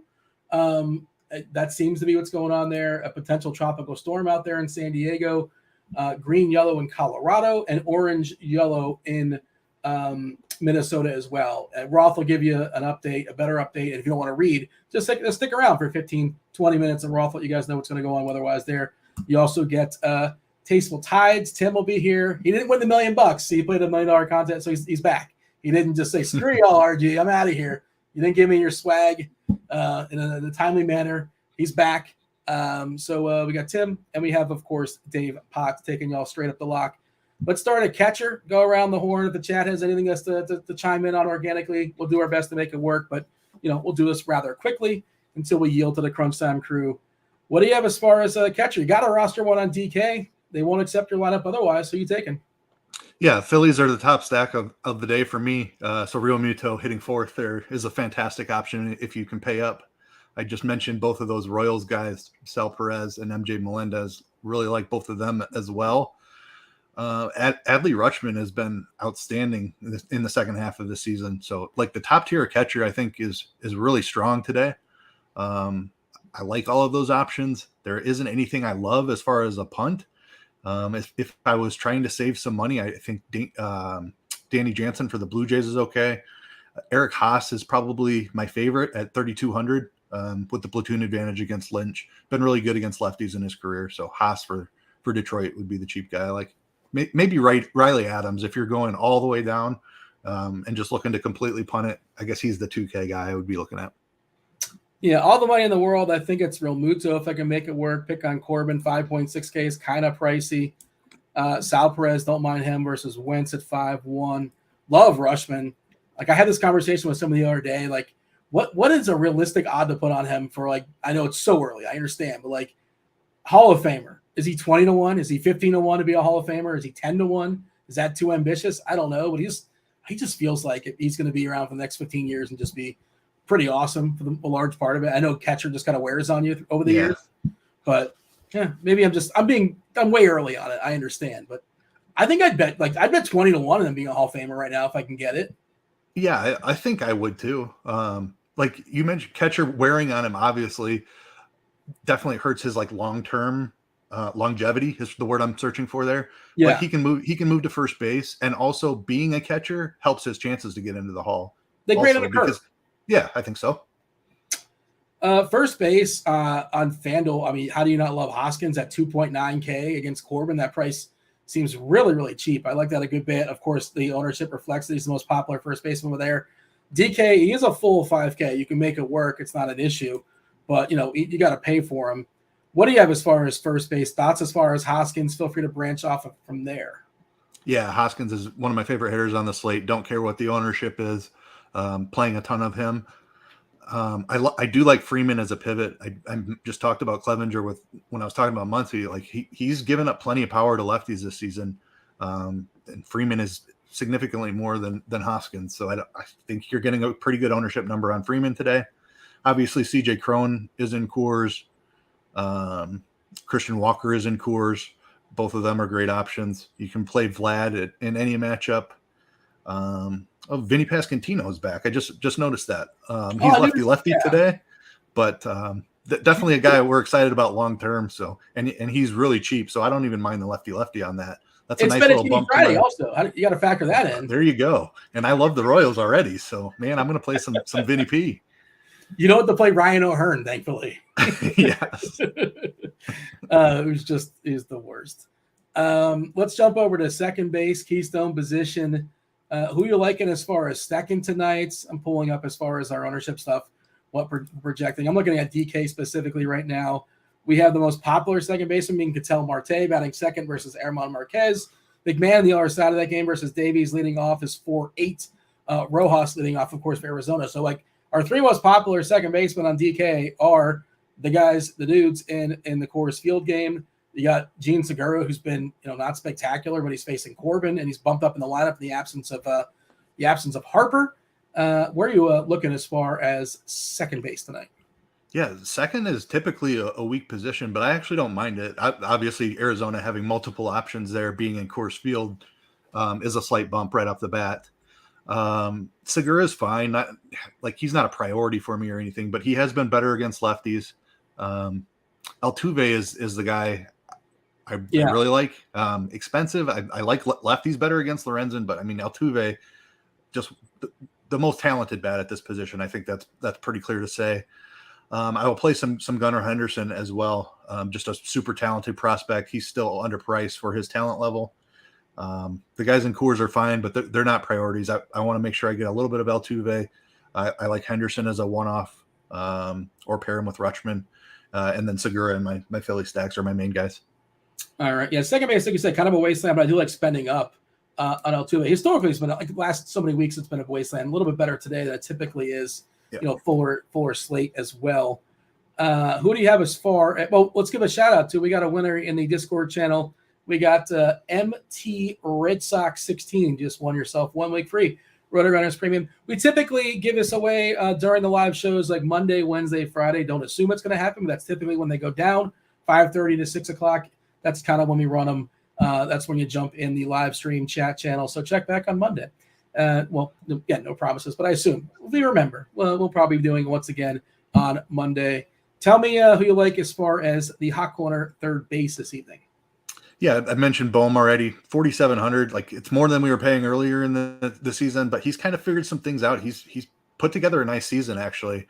We love the matchup. We love the ballpark. So Bohm would be my top play there.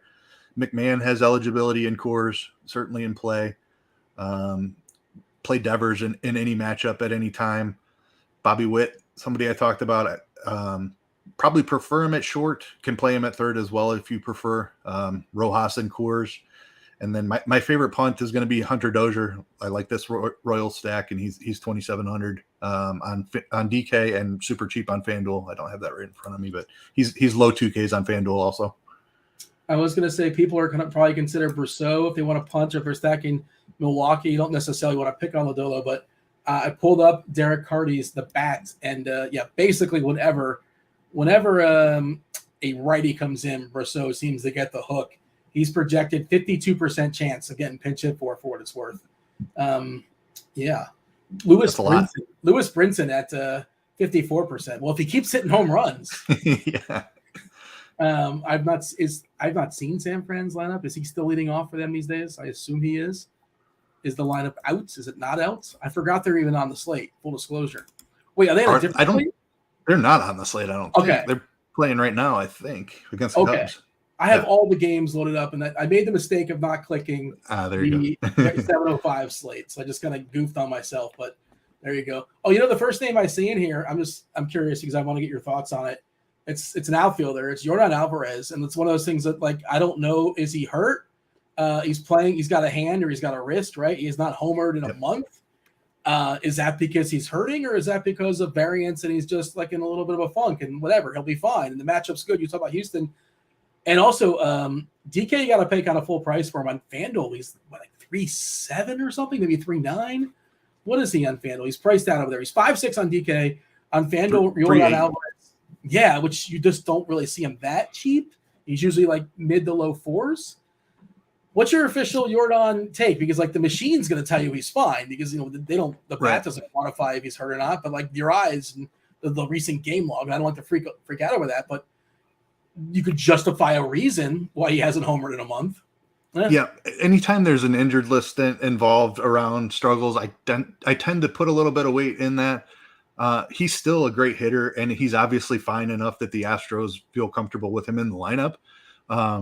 I'll play some Alvarez, but I agree. I think there's something nagging going on injury wise. So I actually do prefer Kyle Tucker today. I think Alvarez is a better hitter overall and long-term, certainly. But today I prefer Kyle Tucker. Kind of the same thing with Acuna. He's been dealing with something all season long, and he's not the same power hitter that we think that we know him to be. So you just downgrade those guys a slight tick. I'll still play some Acuna. I'll still play some Alvarez. But I definitely think there's something going on injury-wise with those guys.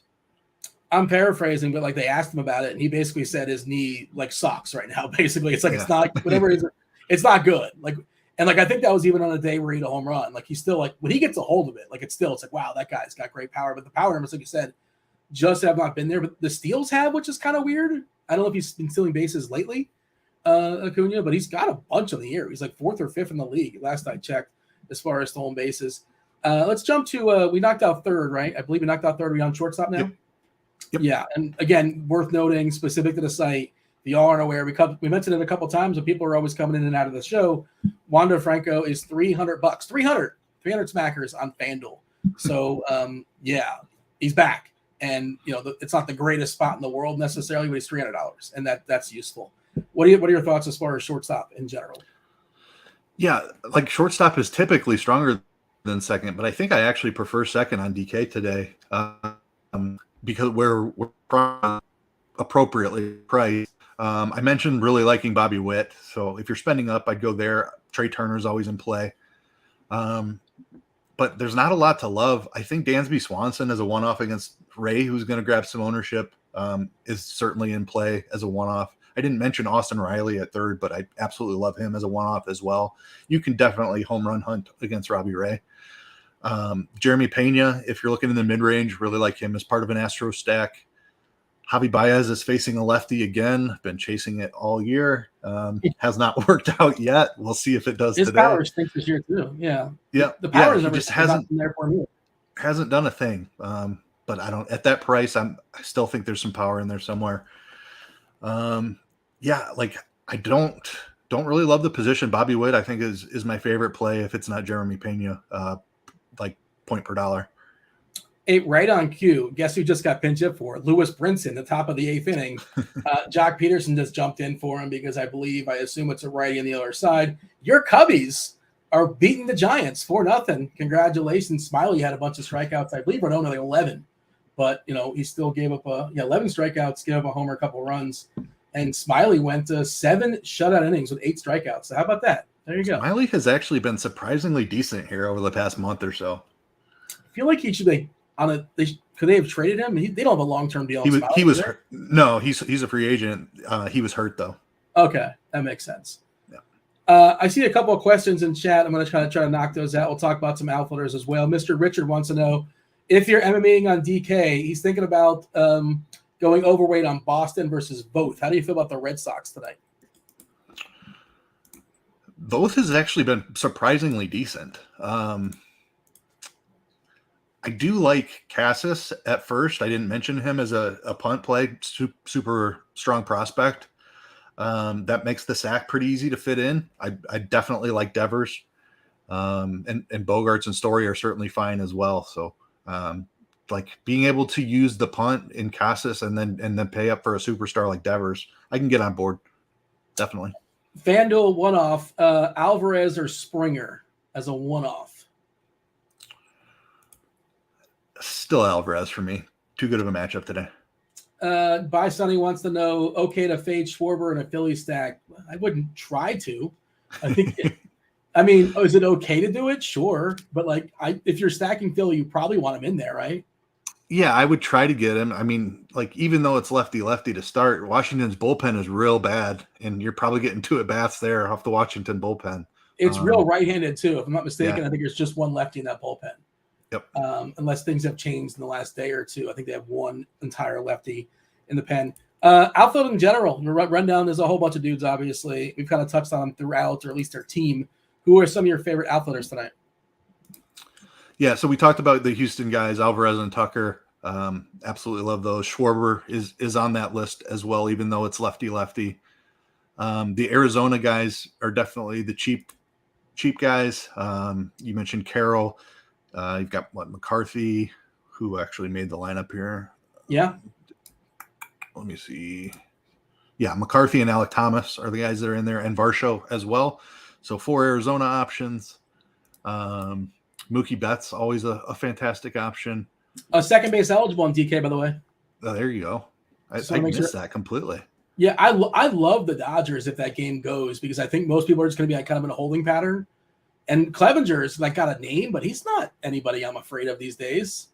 And it's the Dodgers. Who cares? I mean, you always need a Dodger stack. I would say if you're making more than 10 lineups, I think you should play at least one Dodger stack every single day, just because of how talented that lineup is. Derek's got a question. DK tournaments, Gunnar Henderson or Luis Garcia? If I'm picking one of those two, I'm thinking Henderson. Yeah, it's Henderson for me too. Yeah. Asking about the ownership projection specific to FanDuel, specific to Wander Franco. Let's see if this has changed. I'm refreshing too. We got 17% according to our MLB Plate IQ projection. Let's see what the beta has, because I think it's going to be a little higher. Now, this is not single entry, 3 entries. This is for a large field. Understand the number will be higher in cash. The number will be higher in, let's see, FanDuel ownership. Okay. Yeah, I don't agree with the number. Yeah, I was like, wait a minute. I don't agree with the Bats number on Wander Franco. Love Cardi, but I think this is an oversight. Yes. He probably isn't aware, or somebody's probably not aware of these $300. I think that's got to be changed, but we have it at 17%. Josh Gilliam is asking Elvis, Anders, or IKF DK tournaments. Like I mean, I don't play either one of those guys unless I'm absolutely forced to. I know Anders has got 10 homers now, but he's been a little hot. He's got 1 homer versus a shortstop and 1 homer where the outfielder knocked the ball over the fence. So if we're really getting technical, I don't know if it's Zollers or not, but yes. That's maybe I'm just like bitter. if that's outside of a stack, there's no way I play either one of those guys. But like if you're forced to play one of those two, I mean, I don't know, man. They're both bad. I guess Elvis. Yeah, I mean both IKF has like 2 home runs in the last 4 days too. It's crazy, but yeah, Elvis, I guess, if I had to pick. We got the Crunch Time crew jumping in. The upgrade. It's Tim, TastefulTides. I thought you were going to win $1 million and just holler and be out of here, but I was rooting for you last week, Tim. Apologies, sorry you didn't take down the Millie on DK. I did show the people your article, your scores and odds article. Working hard over there, Tim. Welcome to the show. Welcome to the big time for Crunch Time. This is actually your second time on Crunch Time, right? Yeah. Did you even read my article, Dean? I saw it, and what do you want me to do? Yeah, I got to read it as well. I can't just give it a retweet and show it some love. It's been out since noon, Dean. I got a haircut. I was doing things. Oh, okay. You had things to do. All right. I did scroll down to the bottom, or I scrolled down for the highlights and wanted to see. Okay, so you like Giolito strike? I didn't read the blurb. Who's got time for words? But right. I gave you the click, and I showed some love, some synergy. Is that not enough? What else do you want from me? I mean, you could try reading it once in a while, I did read one article today. You know whose article it was? It was one Dave Potts. CheeseIsGood. I wasn't aware of your article until right before the show. I apologize. What's up, Dave? Still going strong there with the musings. Dean, you do look fantastic. Thank you. Yeah, I appreciate it. They did a great job there today. Yeah, we got the old 3-2, not too high. You really can't mess that up. Is there anything better than like the hot shave on the back of the neck? Oh, it's incredible. Did they do that in Alabama, Dave, or no? No, I'm unfamiliar with what you were talking about. Roth? You go to the barbershop, Roth, they got the pole, the red and the white, and it's spinning around and makes it official? No, I don't. I mean, I know what you're talking about, but no, I don't go there. Anybody? Keith? Did they not? Are there barbershops in Arizona? Do you guys know what I'm talking about with a barbershop? But this is still happens in present day. Like when I moved to Auburn, downtown Auburn on the main strip had one of those, and that's where I went for. But like that's long since gone. Even here in Alabama, we are now living in present day America. Well, sometimes they just have like a picture of the pole that makes it that's good enough for me. But like to see the actual spinning pole like that. Oh, these guys know what they're doing. That's where I'm going. That looks legit. But maybe it's just. But the hot shave, you don't get the hot shave on the back of the neck like a. They just use clippers, don't they? Yeah, I just get the combination. Yeah, just get the Does clippers. In chat know what I'm talking about? Everyone know what you're talking about. It's just it's a rare thing these days, I think. I thought this was kind of sort of standard. I guess not.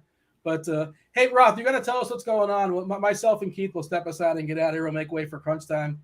Fanduel sponsor Crunch Time. But I don't know if we can ask you on the fly or not. I mean, I'm sure you're prepared to talk about San Diego. Do you know the roof is open in Texas today? I did, and it's hot. And it's been like 5 months since the roof has been opened. So bump the bats in Texas. Okay. I know every single stadium is different. And like historically, the old stadium where the wind was blowing in, it was good, and it was blowing out, it was bad. Is there any sort of history that we know about this ballpark, or it's just too soon and it's never open? So who knows? No idea. Legitimately no idea. And the few times it has been windy, it's been chaos in there, like swirling winds, or even, a not very strong wind is just going all over the place. But the winds are like around 5 miles per hour. By the way, everybody's got your back on the warm shave. Yeah. I don't know where you all are living. How do you not know? Tim, did you say, do you not know what the hot shave is? Like they put like a hot, he hits like this machine, and it spits out some like a hot shaving cream, and he puts on the back of your neck, and it gives you like a blade cut. I don't shave, Dean, if you couldn't tell. Well, I mean, you're aware. Has warm shave written all over that face. It's spectacular. Really. I only need a haircut, and like I just go there. Just give me the warm shave if you don't mind. I don't know what the going rate is for that. All right. TJ's in chat. He says he's torn on his 2 for 2. He's in Chicago tonight, Roth. You got to wish him luck. Tonight's the FanDuel finals. He's got a 2v2. Slide in the slide into Dave Potts' into his DMs. I'm sure you know the answer, Dave. You're batting like 1,000. Yeah, but he does not want it from anyone other than himself. Like, I promise he like, you got to just ask yourself on that one. Like, he'll get it right. Roth, the people want to know, hopefully you can give us some clarity. Am I losing my mind? Has the colors changed multiple times on San Diego and the Dodgers? Oh my God. All day. It's up, it's down, it's up. There's a tropical storm. It's like, it's not a common issue. Okay. Well, the field is yours. I want to hear what's going on in San Diego to the best of your ability. Of course, it's a later game as well, but myself and Keith, we're going to step aside and get out of here and make way for the Fanduel sponsor Crunch Time. You got Dave Potts, you got TastefulTides, you got Tim, you got Roth. Roth, take it over. Let's do it. Welcome to it, everybody. This is indeed Crunch Time. It is indeed sponsored by FanDuel, and it is indeed FanDuel Live Final Night. So shout out to the plethora of RotoGrinder contributors and followers who were there at the live final. Had a bunch of people reach out that are just, RotoGrinders followers. So kudos to everyone there. I assume, Dave, this is getting streamed there somewhere, like on a big screen. And everyone is watching us. Yeah, I would assume nobody is watching. Yeah, I think everybody is probably watching us right now. We got Dave Potts. Cheese is good. One of the goats in the industry. How are you? I'm doing great. Like every once in a while, I forget about something that's happened in my life, but I think this is the first show Tim and I have ever done together, which makes this probably the greatest day yet. So I'm excited about that. Big day, Tim. Welcome to the show, man. I've worked with you like once or twice, but this is the first for you to meet the big guy. This is our first show together, Roth. So I've never worked with you before. Roth dreams about it, though. Yeah, you've been thinking about me a lot, haven't you? I have, yeah. I could have swore we've done some like. I mean, we've crossed over with him a bunch. Right. It's just we've done the crosstalk. We've had a much. show's worth of time together. I think you're wrong. I think we did a show together, but that's fine. You probably have a better memory than I. So it's your first show with both of us. Congratulations! Oh my God, how do you feel? Pretty excited. This is a really good tournament slate. So this is a great night for a live final, and there's a lot of different ways we can build our teams today. Okay, well, I'm excited to get your takes on it. As of 40 minutes ago, my weather take was I have no idea, but I've refined that a bit, and now I at least think I have an idea, but I probably still have no idea. But at least I have a take now, which is better, right? Yeah, I mean, it's a very good game. Like I would love to hear it. Well, there's 2 games as well. That's the other issue. Neither of them need a pitcher, so we'll just start with that. But I think both of them are either they play or they don't. I don't really think in-game delay is very likely. But we'll start in Minnesota here. There's this line creeping towards Minnesota. I think they probably late start and let the line slide south. It could take 2 hours from now. Could take 3 hours from now. But the game is still an hour and a half out. But at that point, I think it'll be raining. You give it another hour, I think it'll be clear, and I think they play ball. So with a little bit of patience, they should be able to play.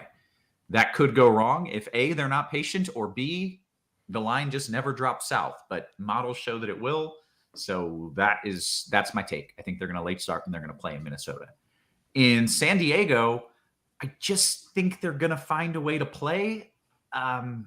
It should start to quiet down a bit, both the wind and the rain. And they've said they want to play the game. They tweeted about, hey, come on out, bring the ponchos. They said they want to play. And it's not as if, as I look at forecast models, it's going to rain so much that I think they can't do it. If they have the desire to play, they should be able to play. The issue there is that it's a legitimate tropical storm. And if one band moves in and just sits on top of them, they're screwed. Like that could happen, but forecast models are not showing that. So I'm just going to trust in what they're showing right now. And even though it's 3 hours out, 3+ hours out, I think they're going to play. I don't feel great about either of those takes. Right. So, there's, even if they postpone 5 minutes before the game, you still got 2 games. Yeah. You can swap. You're not like totally out. Yeah. And this is really a stacking spot anyway. You're not probably just throwing in one-offs from this game very much to begin with. Yeah. I'm sure playing it. I'll tell you that. I just want to say one thing about Dave. What Dave just said is that I don't really like the pivots at 9:40 Eastern time. So that's the only concern that I have is that. But do you like it more than a 0? Well, obviously. Yeah. But I'm not crazy about any of these pivots. Ideally, they'd give you an hour ahead, which would put the Coors game in there.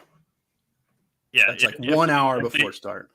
Yeah, if they land in that window, then you're fine. But if it's for some reason they postpone it between 8:40 and 9:40, I really don't like any of the offenses other than the Dodgers. So I think that has to be part of your thinking tonight.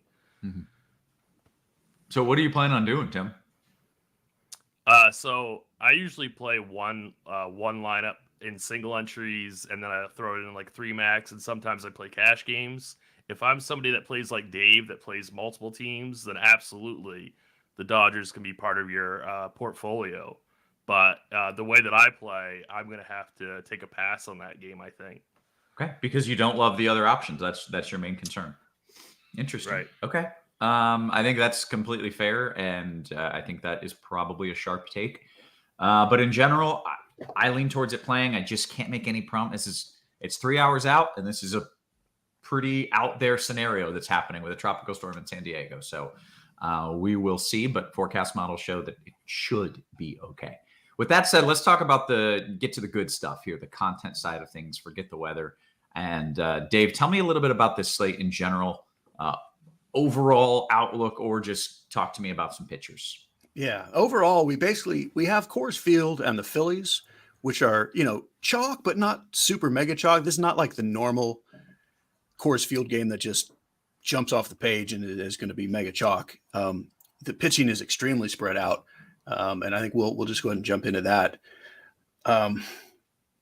There's 6 pitchers to me, and at really 7. I'm kind of throwing Ross Stripling in to what is my top tier. Ray and Morton, Giolito, Lodolo, McCullers, Montas, and sort of Ross Stripling. There is essentially no difference in these guys as far as what you can, like the range you can predict them in. None of them are just trustable aces, and or they have hard matchups. And then the guys who have the good matchups are the guys who you can't really trust. And the ownership is showing that. Like it is spread out all over the place. Like on FanDuel, we don't have a single guy projected over 20%. And before anything else, if you're playing on FanDuel, the Wander Franco salary, I don't know if you've heard about this, Roth, he's $300. The minimum is $2,000. He is $300. They forgot a button on live final night. It's terrible. On live final night? So if you play Franco, it's wildly easy to get whatever you want. Ray and Morton, we'll see their ownership go up because of that. If you're playing, I think the Giolito lineups won't have as much Franco because you just don't need it. So it's a weird dynamic on FanDuel. Officially, because of the way the salaries land, my favorite is Nick Lodolo. I think he's the one that gets overlooked and has the same upside as everyone. Morton is my number 2. Montas is my number 3. That's my FanDuel setup, although I'm absolutely just splitting up the 6 guys. Stripling is more of a DK thing for me. On the DK side, it's a little harder to do whatever you want. There's builds with Arizona where you can do whatever you want. But I'm fine skipping Ray and Morton in primary lineups. I do think Giolito gets a little too chalky for my taste on DK. Not that I'm not playing him at all, but he's not like my go-to guy because he's just not good enough to be a go-to guy. So again, I prefer Lodolo. I prefer Montas if I have extra money, and I prefer Stripling as the guy that I think nobody's going to play, who's basically belongs in that group. And then cheap nonsense does not need to be a FanDuel thing because of the salaries. On DK, I have a little Brian Bayo, and Daniel Lynch will be the chalky cheap guy down at 6K, who's, he's fine if you need a 6K pitcher. Like points per dollar wise, he's as good as any of these guys. Okay. All right, Tim, I want your take on pitchers. And then after that, I want to talk Wander Franco and what you plan to do about that, or what you would do. But first talk to me about pitchers. Yeah, so I'm totally on board with Cheese about Nick Lodolo. He is in my primary team on DraftKings tonight. I have got Robbie Ray also. I love Robbie Ray. I love his strikeout upside. Lucas Giolito's ownership is way out of control on DraftKings. We have him projected for 44% owned. He's just not that trustable of a pitcher. So I really can't get on board with that ownership, despite the amazing matchup. He's going to be 20% on FanDuel, which again I think is just too high. If I'm looking to spread out, then I definitely would get to Charlie Morton, and I would go to Daniel Lynch on DK. But I'm with Cheese that you really don't need to go cheap on FanDuel. Okay. I see in the chat that they did change Franco's price for the live final only, not for everyone else. Oh, okay. Interesting. But since that was one standalone contest, they could do that, which darn good, because that would have skewed the whole contest too much. So. But for everyone else, you can and should play Franco. You would play a guy who's not even in the lineup at 300 in a lot of lineups. Except for the fact that everyone has him, and so they don't because you still don't need the salary. It's hard to even spend all your salary if you play him because of how cheap. The Phillies are super cheap on FanDuel, and chalk. Arizona has cheap. It's hard to spend the salary if you play him. But if you I'm sorry, I don't mean to get sidetracked. But if you play him and you play the best pitchers, because you should, and you play the best bats, guess what? Literally everyone else is doing, right? They're playing the best pitchers, the best bats, and the free square. Right. So the Franco lineups are going to have the same, Franco and Aaron Judge together are going to be in all the lineups because that's what you can do. Right. So I think if you're playing Franco, I think you leave salary because you can. Okay. All right. Sorry, Tim. I think you were still going pitchers there for a little bit. No. No. I was going to talk about Franco. Please do. I'm definitely playing him. I think it's foolish if you don't play him. I would say that if this were a shorter slate and his ownership would be even higher, then I could kind of see what Roth's saying about fading him. But there's so many different ways to go with bats, with pitching today, that go ahead and just play Franco. It's not necessarily going to completely lock you in to the same lineup construction as everybody else. Okay. All right. There's enough options. That makes sense on a bigger slate. All right. Okay. Let's go talk about some of the stacks. Tim, why don't you start us off there? We mentioned kind of what the chalk is, I guess, but why don't you tell me what it is explicitly, and then go through some of the other options. Yeah, I think the Phillies are going to get quite a bit of ownership, especially on FanDuel. Rhys Hoskins and Alec Boehm are very, very cheap. Patrick Corbin has had a couple seasons now where he's really, really struggled with home runs. So I think that Philly is going to be pretty popular tonight. Obviously we have Coors Field. This is not the best spot for Coors, but it's still Coors Field. It's cold. I know that. I know, but yeah, it's still Coors, and there's not one particular spot that is better, but they're not going to be super high owned because of the size of the slate. So I think that both sides of that game, I slightly kind of prefer the Rockies because the ownership's going to be even lower with them. I think Arizona is going to be the highest owned stack. And of course, I really do want to play the Dodgers, but like I said, the way that I build my one team, I have to be super risk averse. So I really don't think I can get to it. Okay. On FanDuel, the White Sox are super cheap. So I do like them as a filler type stack.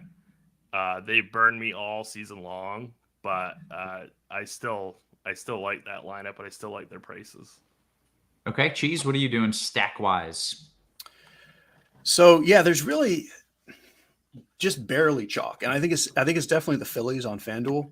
And Arizona will be more popular on DK because they do have the cheap pieces. But just like Tim said, this is not your typical. It's not like what we saw with Milwaukee earlier this week. It's really pretty spread out. And I'm so enamored with the Dodgers here. Like, I love the fact that they wouldn't have been chalky, but now, like, just because no one knows if they're playing all day, like, no one's going to play them. I love it. I think almost everything else on the slate is somewhat viable, but not great. I think the Astros are the other sort of top tier team. And then if you need a cheap stack, there's several of them, but I would put the Royals at the top of the list, where you spend on Witt and Perez and then just go super cheap around them. Okay. Should we go position by position, starting off with a little catcher talk, Cheese? All right. Most positions have a pretty big difference between the sites. Catcher, I'll just talk DK, where Real Muto is the good spend up. Rutschman and Sal Perez are the great pivots. I love Sal Perez. He's probably my favorite guy there. If you want to go cheap, Eric Haas is probably the, moderately chalky cheap guy. And then the two guys in Coors, Kelly and Diaz. Okay. Tim? Yeah, let's not forget about those Royals with Sal Perez and MJ Melendez also. They're obviously in really good spots today. I think, like Adley Rutschman on Fanduel is only 3K. I think that he is somebody else that you could play. Dalton Varsho is catcher eligible on Fanduel.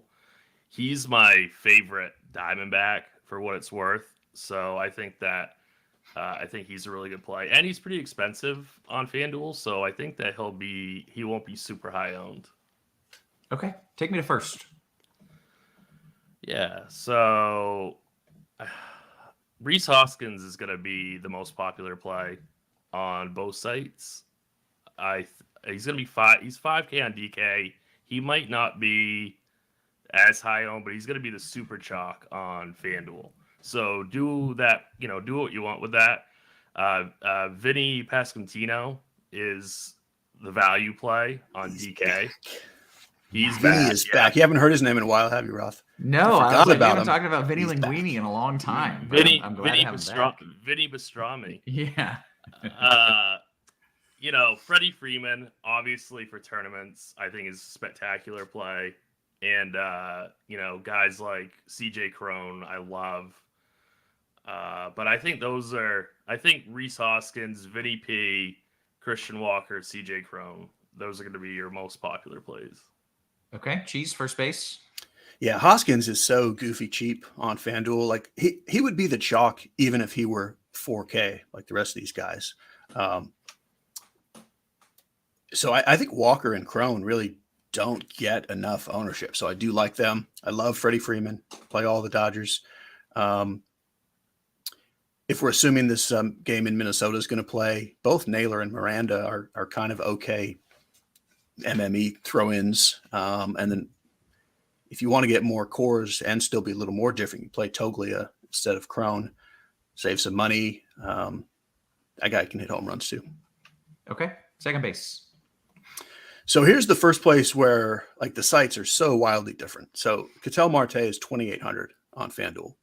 And that's the good chalk, where like Altuve is 4,200, which is he's good, but that's one of those things in the Franco lineups. Everyone's gonna play Altuve and Judge just because you can. Mm-hmm. Whereas on DK, we now have Mookie Betts at second, but he and Altuve are like $6,000. And then we also have Ryan McMahon, second base eligible on DK. So I prefer McMahon over the Diamondbacks. And then don't forget about Segura in your Philly stacks. I think that's kind of it. Okay, Tim, anything you want to add there second? No, I think he pretty much nailed second. I don't think there's not really much to add. Okay, then take me to third. Sure. So obviously we got to wait for the weather for Minnesota, but I love J-Ram tonight against Bundy. I just as like a one-off. I'm not crazy about the stack, but I think Bundy has something like a 10% strikeout rate against left-handed hitters. So I love to get to him as like a low-owned one-off play. Ryan McMahon is, I don't know, it's either Ryan McMahon or Josh Rojas for cash games. I'm not really sure. I'm probably going to go with Rojas just because he's on the road batting leadoff, but it's a kind of a coin flip between those two guys. Alec Boehm on Fanduel is definitely the cash game play. And then I also wanted to mention real quick. Oh yeah, and you know, like Cheese says, you know, the Royals are in a fantastic spot. So like Bobby Witt is a really good play. He's pretty expensive, but I think that'll keep the ownership down. Okay, Cheese, you want to talk your favorites at third? Yep. Another place where it's pretty different between the sites. So Tim mentioned Witt, which I totally agree. And then on DK, Hunter Dozier is cheap. So you can do Dozier at third and Witt at short there. Yeah, on FanDuel, Boehm and McMahon are so cheap. Like those guys have to be the chalk. And it's good chalk. And I'm also totally with him on spending up to Ramirez to be a little different, especially on a DK where he's 6,200. Like that's hard to do. So that will really knock his ownership down. If you're playing a bunch of lineups, I think at some point you got to throw something from the Braves in there. Like this is like the ultimate boom or bust spot, the Braves against Robbie Ray. No one has any idea how this one's going to go, but like Ray could pitch really well and someone like Austin Riley could still hit 2 home runs. So like he's not a guy you're playing in if you're just making 3 or 5 lineups or something. But after a while, like he's sort of next in line after Ramirez as a spend up to be different. Gotcha. Okay, take me to shortstop, I believe. So this is, Tim mentioned Bobby Witt at third. You can play him at short as well. I think he's my favorite spend up. Javi Baez is super cheap on FanDuel and cheap-ish on DK, where I think it's going to be pretty spread out, but I think Baez is kind of going to end up as like the weird chalk just because of the salary. Otherwise, these spend ups are a little more play and stack kind of guys like Bichette and Trey Turner, Bogarts. If I'm doing a one-off, it's probably Seager, Adames, or Story on FanDuel. But I don't love the matchups, which is why I think Baez will end up being kind of popular for people who can't afford Witt. Okay, Tim, shortstop. Yeah, so I think that you should probably either go up to Witt or go down to somebody like Jeremy Pena. I think, isn't it Lorenzen? He's coming off the IL today. So yeah, they're going to get that nonsense bullpen after pretty soon. Yeah, so I think the Astros are going to get like really, really overlooked tonight, and I really like that. You know, he's 4,300, so he's not super expensive. You can play him in the mid range. I really like the Astros tonight. Shortstop is not a great position, so I think it's okay if you want to punt it with Elvis Andrus, who obviously is not going to keep hitting home runs every single day, but he's still an okay hitter, and he's $2,800. So I think that you could punt it if you wanted to. All right, take me to the outfield, Tim. Sure. Also, I just wanted to say something real quick for shortstop on FanDuel. Mm-hmm. If you're not going to play Franco, I think that you should really just pay all the way up. Like for Turner or to Witt or to Seager, like really try to maximize that position if you're not going to eat the super, super chalk Franco in tournaments. Cheese, what do you think about that if you're not going to play Franco? Yeah, because anything you do is automatically different. I think it's better to spend up at shortstop because everyone else with him is spending up elsewhere. Yeah. But in general, you should play him. Yeah. Yeah, both of you are in agreement. I mean, if you're playing single entry 3 max, like you should probably have him. But I'm just saying, if you're like a 150 player, maybe you have 130 of them or something. You know what I mean? And then do something premium with those other 20 lineups. Gotcha. Outfield, FanDuel, it's so easy to get to Aaron Judge.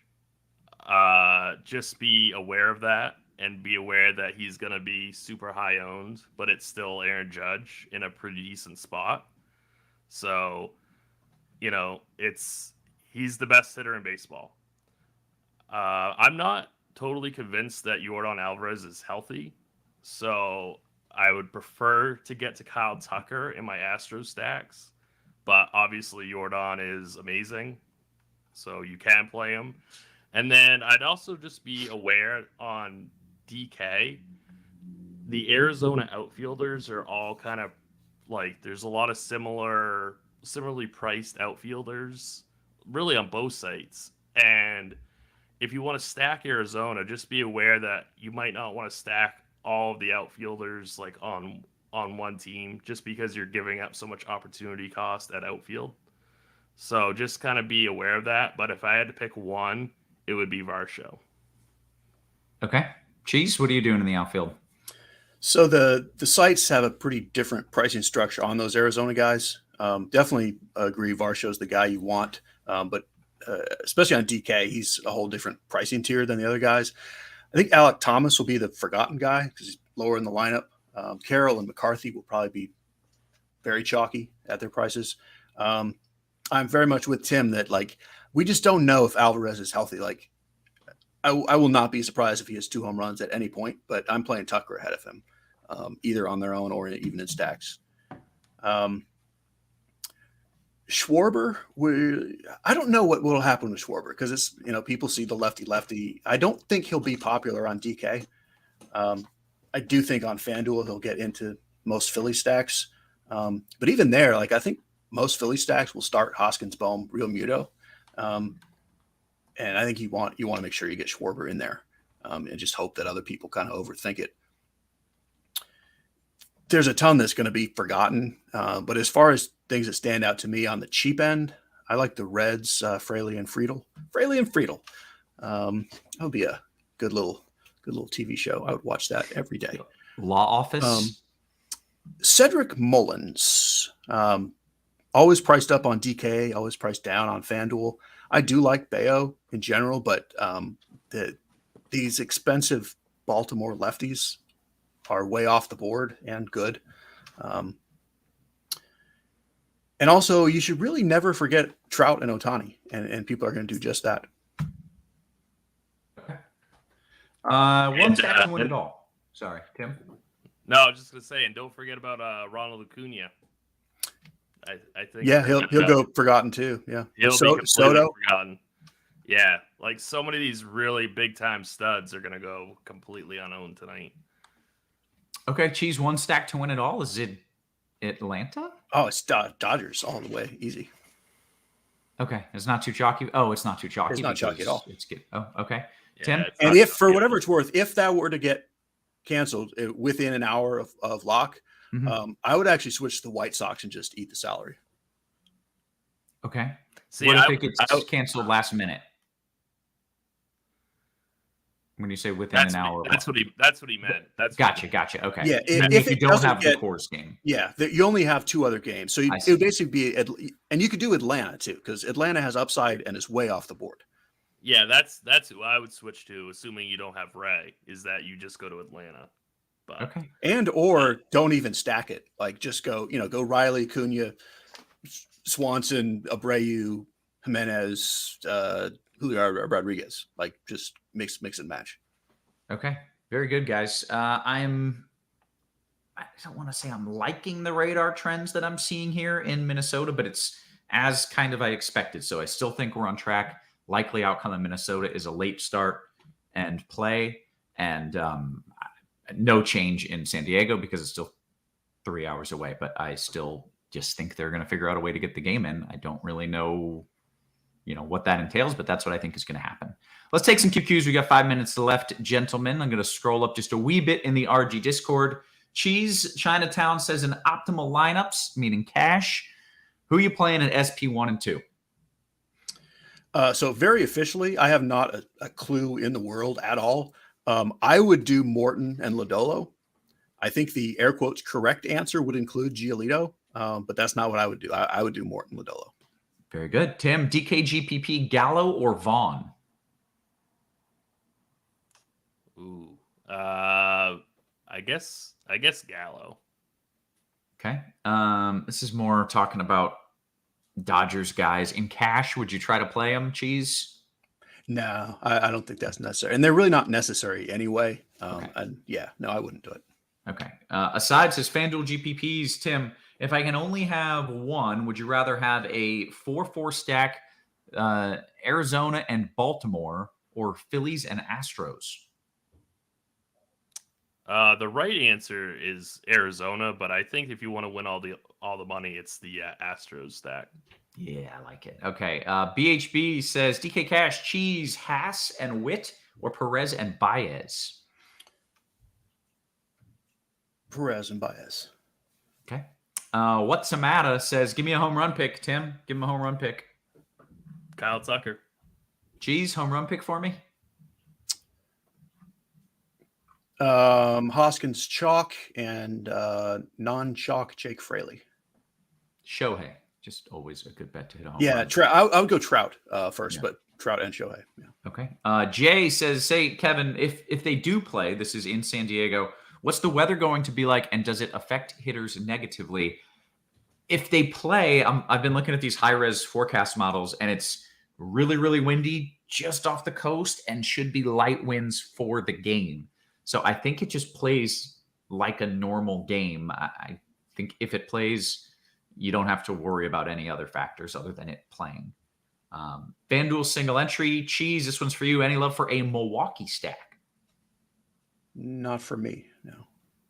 DY says, DKGPP, Tim, what are your thoughts on Seth Brown as a cheap one-off? I think you can do better. I don't really love it. Okay. Is there a better that you could do a little digging and find here? I don't know Sure. what his price range or position is, but We got the time. You said FanDuel, right? This is DKGPP. DKG. Okay, yeah, I'll find somebody. All right. I suppose I will jump over to the YouTube. If you've got some Discord questions, go ahead, get them in. I'm running over to the YouTube channel right now. See if we got any QQs there. Cheese, you ready for them? Sure. All right, let's go. Melendez or Taglia at catcher, Cheese? Yeah, Taglia. Very nice. Cheese, another one for you coming from Sunny D. DKGPP question 3v3. Schwarbs, Bohm, Guthrie, or Acuna, Henderson, Friedel? Schwartz, Baum, Guthrie. Okay. Tim, you got somebody to replace whoever that guy was? So if it has to be 3K or under, and you don't want to play Vinny P, I'd say Luke Voigt. Okay. All right. This question says it's for Afterlock, but hey, it's the only one we've got. So Baez or Pena, Cheese? In what? DK Cash, sorry. In cash, I'd go Pena. Okay, very good. Scrolling up just a little bit. Perez or Walker on FanDuel, Cheese? I mean, Walker would be the cash play. If it's a tournament and you're even moderately chalky anywhere else, I would go Perez. Gotcha. All right. Tim, this one's for you. FanDuel GPP, Giolito or Syndergaard? I'm not really on Syndergaard at all tonight, so I would just go with Giolito. Okay. Do you like Giolito, or is that just kind of by default? I would rather play Lodolo or Ray because Giolito is going to be 20-25% owned, but if you're going to play him, do it in a single entry, so I think that's fine. Okay. Cheese, any interest in Marquez in a GPP? We've got those conditions in Colorado. It's cold. It's a little bit wet. It's not great hitting. No. Okay. That was simple and easy. Sunny D pointing out, hey, it's Friday. Smash that like button. And you're right. Hit that like button. He also reminds me, I did not do my sponsor read. Sign up for the FanDuel Sportsbook if you're in a legal sports betting state. Take advantage of the fantastic bonus offer. You bet $5, you win $150, whether your bet wins or loses. So make sure you are signed up and taking advantage of that offer. We've got, we hit the lock. I was going to say we got a few minutes until lock, but we hit it. Cheese, we got one last question coming in. DKGPP, with Phillies being somewhat chalky full stack, would you play 3 power righties instead? Well, it did lock, so you've already decided. But yeah, I don't think you have to full stack them. And I don't even think you have to play 3. I mean, you could, but I'm fine with one-offs on the power righties as well. Okay. Tim, more likely to tank your cash lineup, Morton or Ray? Same question with Lodolo or Giolito. Ooh, yeah, that's kind of where I'm at also. I would say Lodolo is more likely because he has a tendency to walk people, which is just could be a disaster in cash. I would say that it's Morton and Giolito is the quote safest.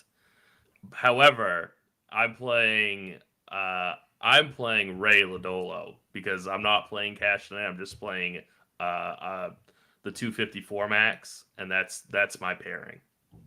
Okay, very good, guys. Anything you want to add here, or think we've done our duties? I think I'm good. I think we nailed it. You could extend this first show that you've ever had with us if you'd like, Tim. We can just hang out all night if you want. I don't have anything to do until Sunday. It's been a pleasure. Right. Yeah. Tim, what kind of NFL content do you do, man? I have just been on Lineup HQ for NFL. I'm mostly in the hockey streets, at hockey and NBA streets when it becomes the end of MLB.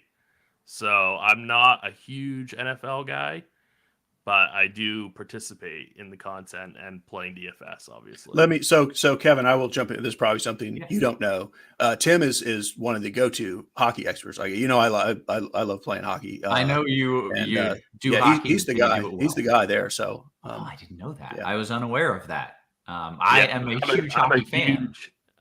I'm a huge hockey fan. That's by far my favorite sport to watch. I wish the contests in the lobby were a little bit bigger, but we do what we can do. Right. Where do you live? Maine. Oh, that's a hockey place there in Maine. Yeah. Okay. Well, hopefully we can get you on some NBA crunch times with, you, me, and Meansy once that gets going as well. Yeah. I think that'll happen. Okay, excellent. Looking forward to it. Good work as always for Cheese and for Tim and for our wonderful production crew, always working hard behind the scenes. Guys, we appreciate you. We love you. We will catch you tomorrow. And I'm going to update all these weather games because we still got time. So stick with it. I'll be posting tweets and radar gifts. I liked it. I'm going to threaten you with it. I'm going to hold it back. I'm gonna do what I do when there's weather. I post updates. So we appreciate you. We love you. We will catch you tomorrow. You have been crushed.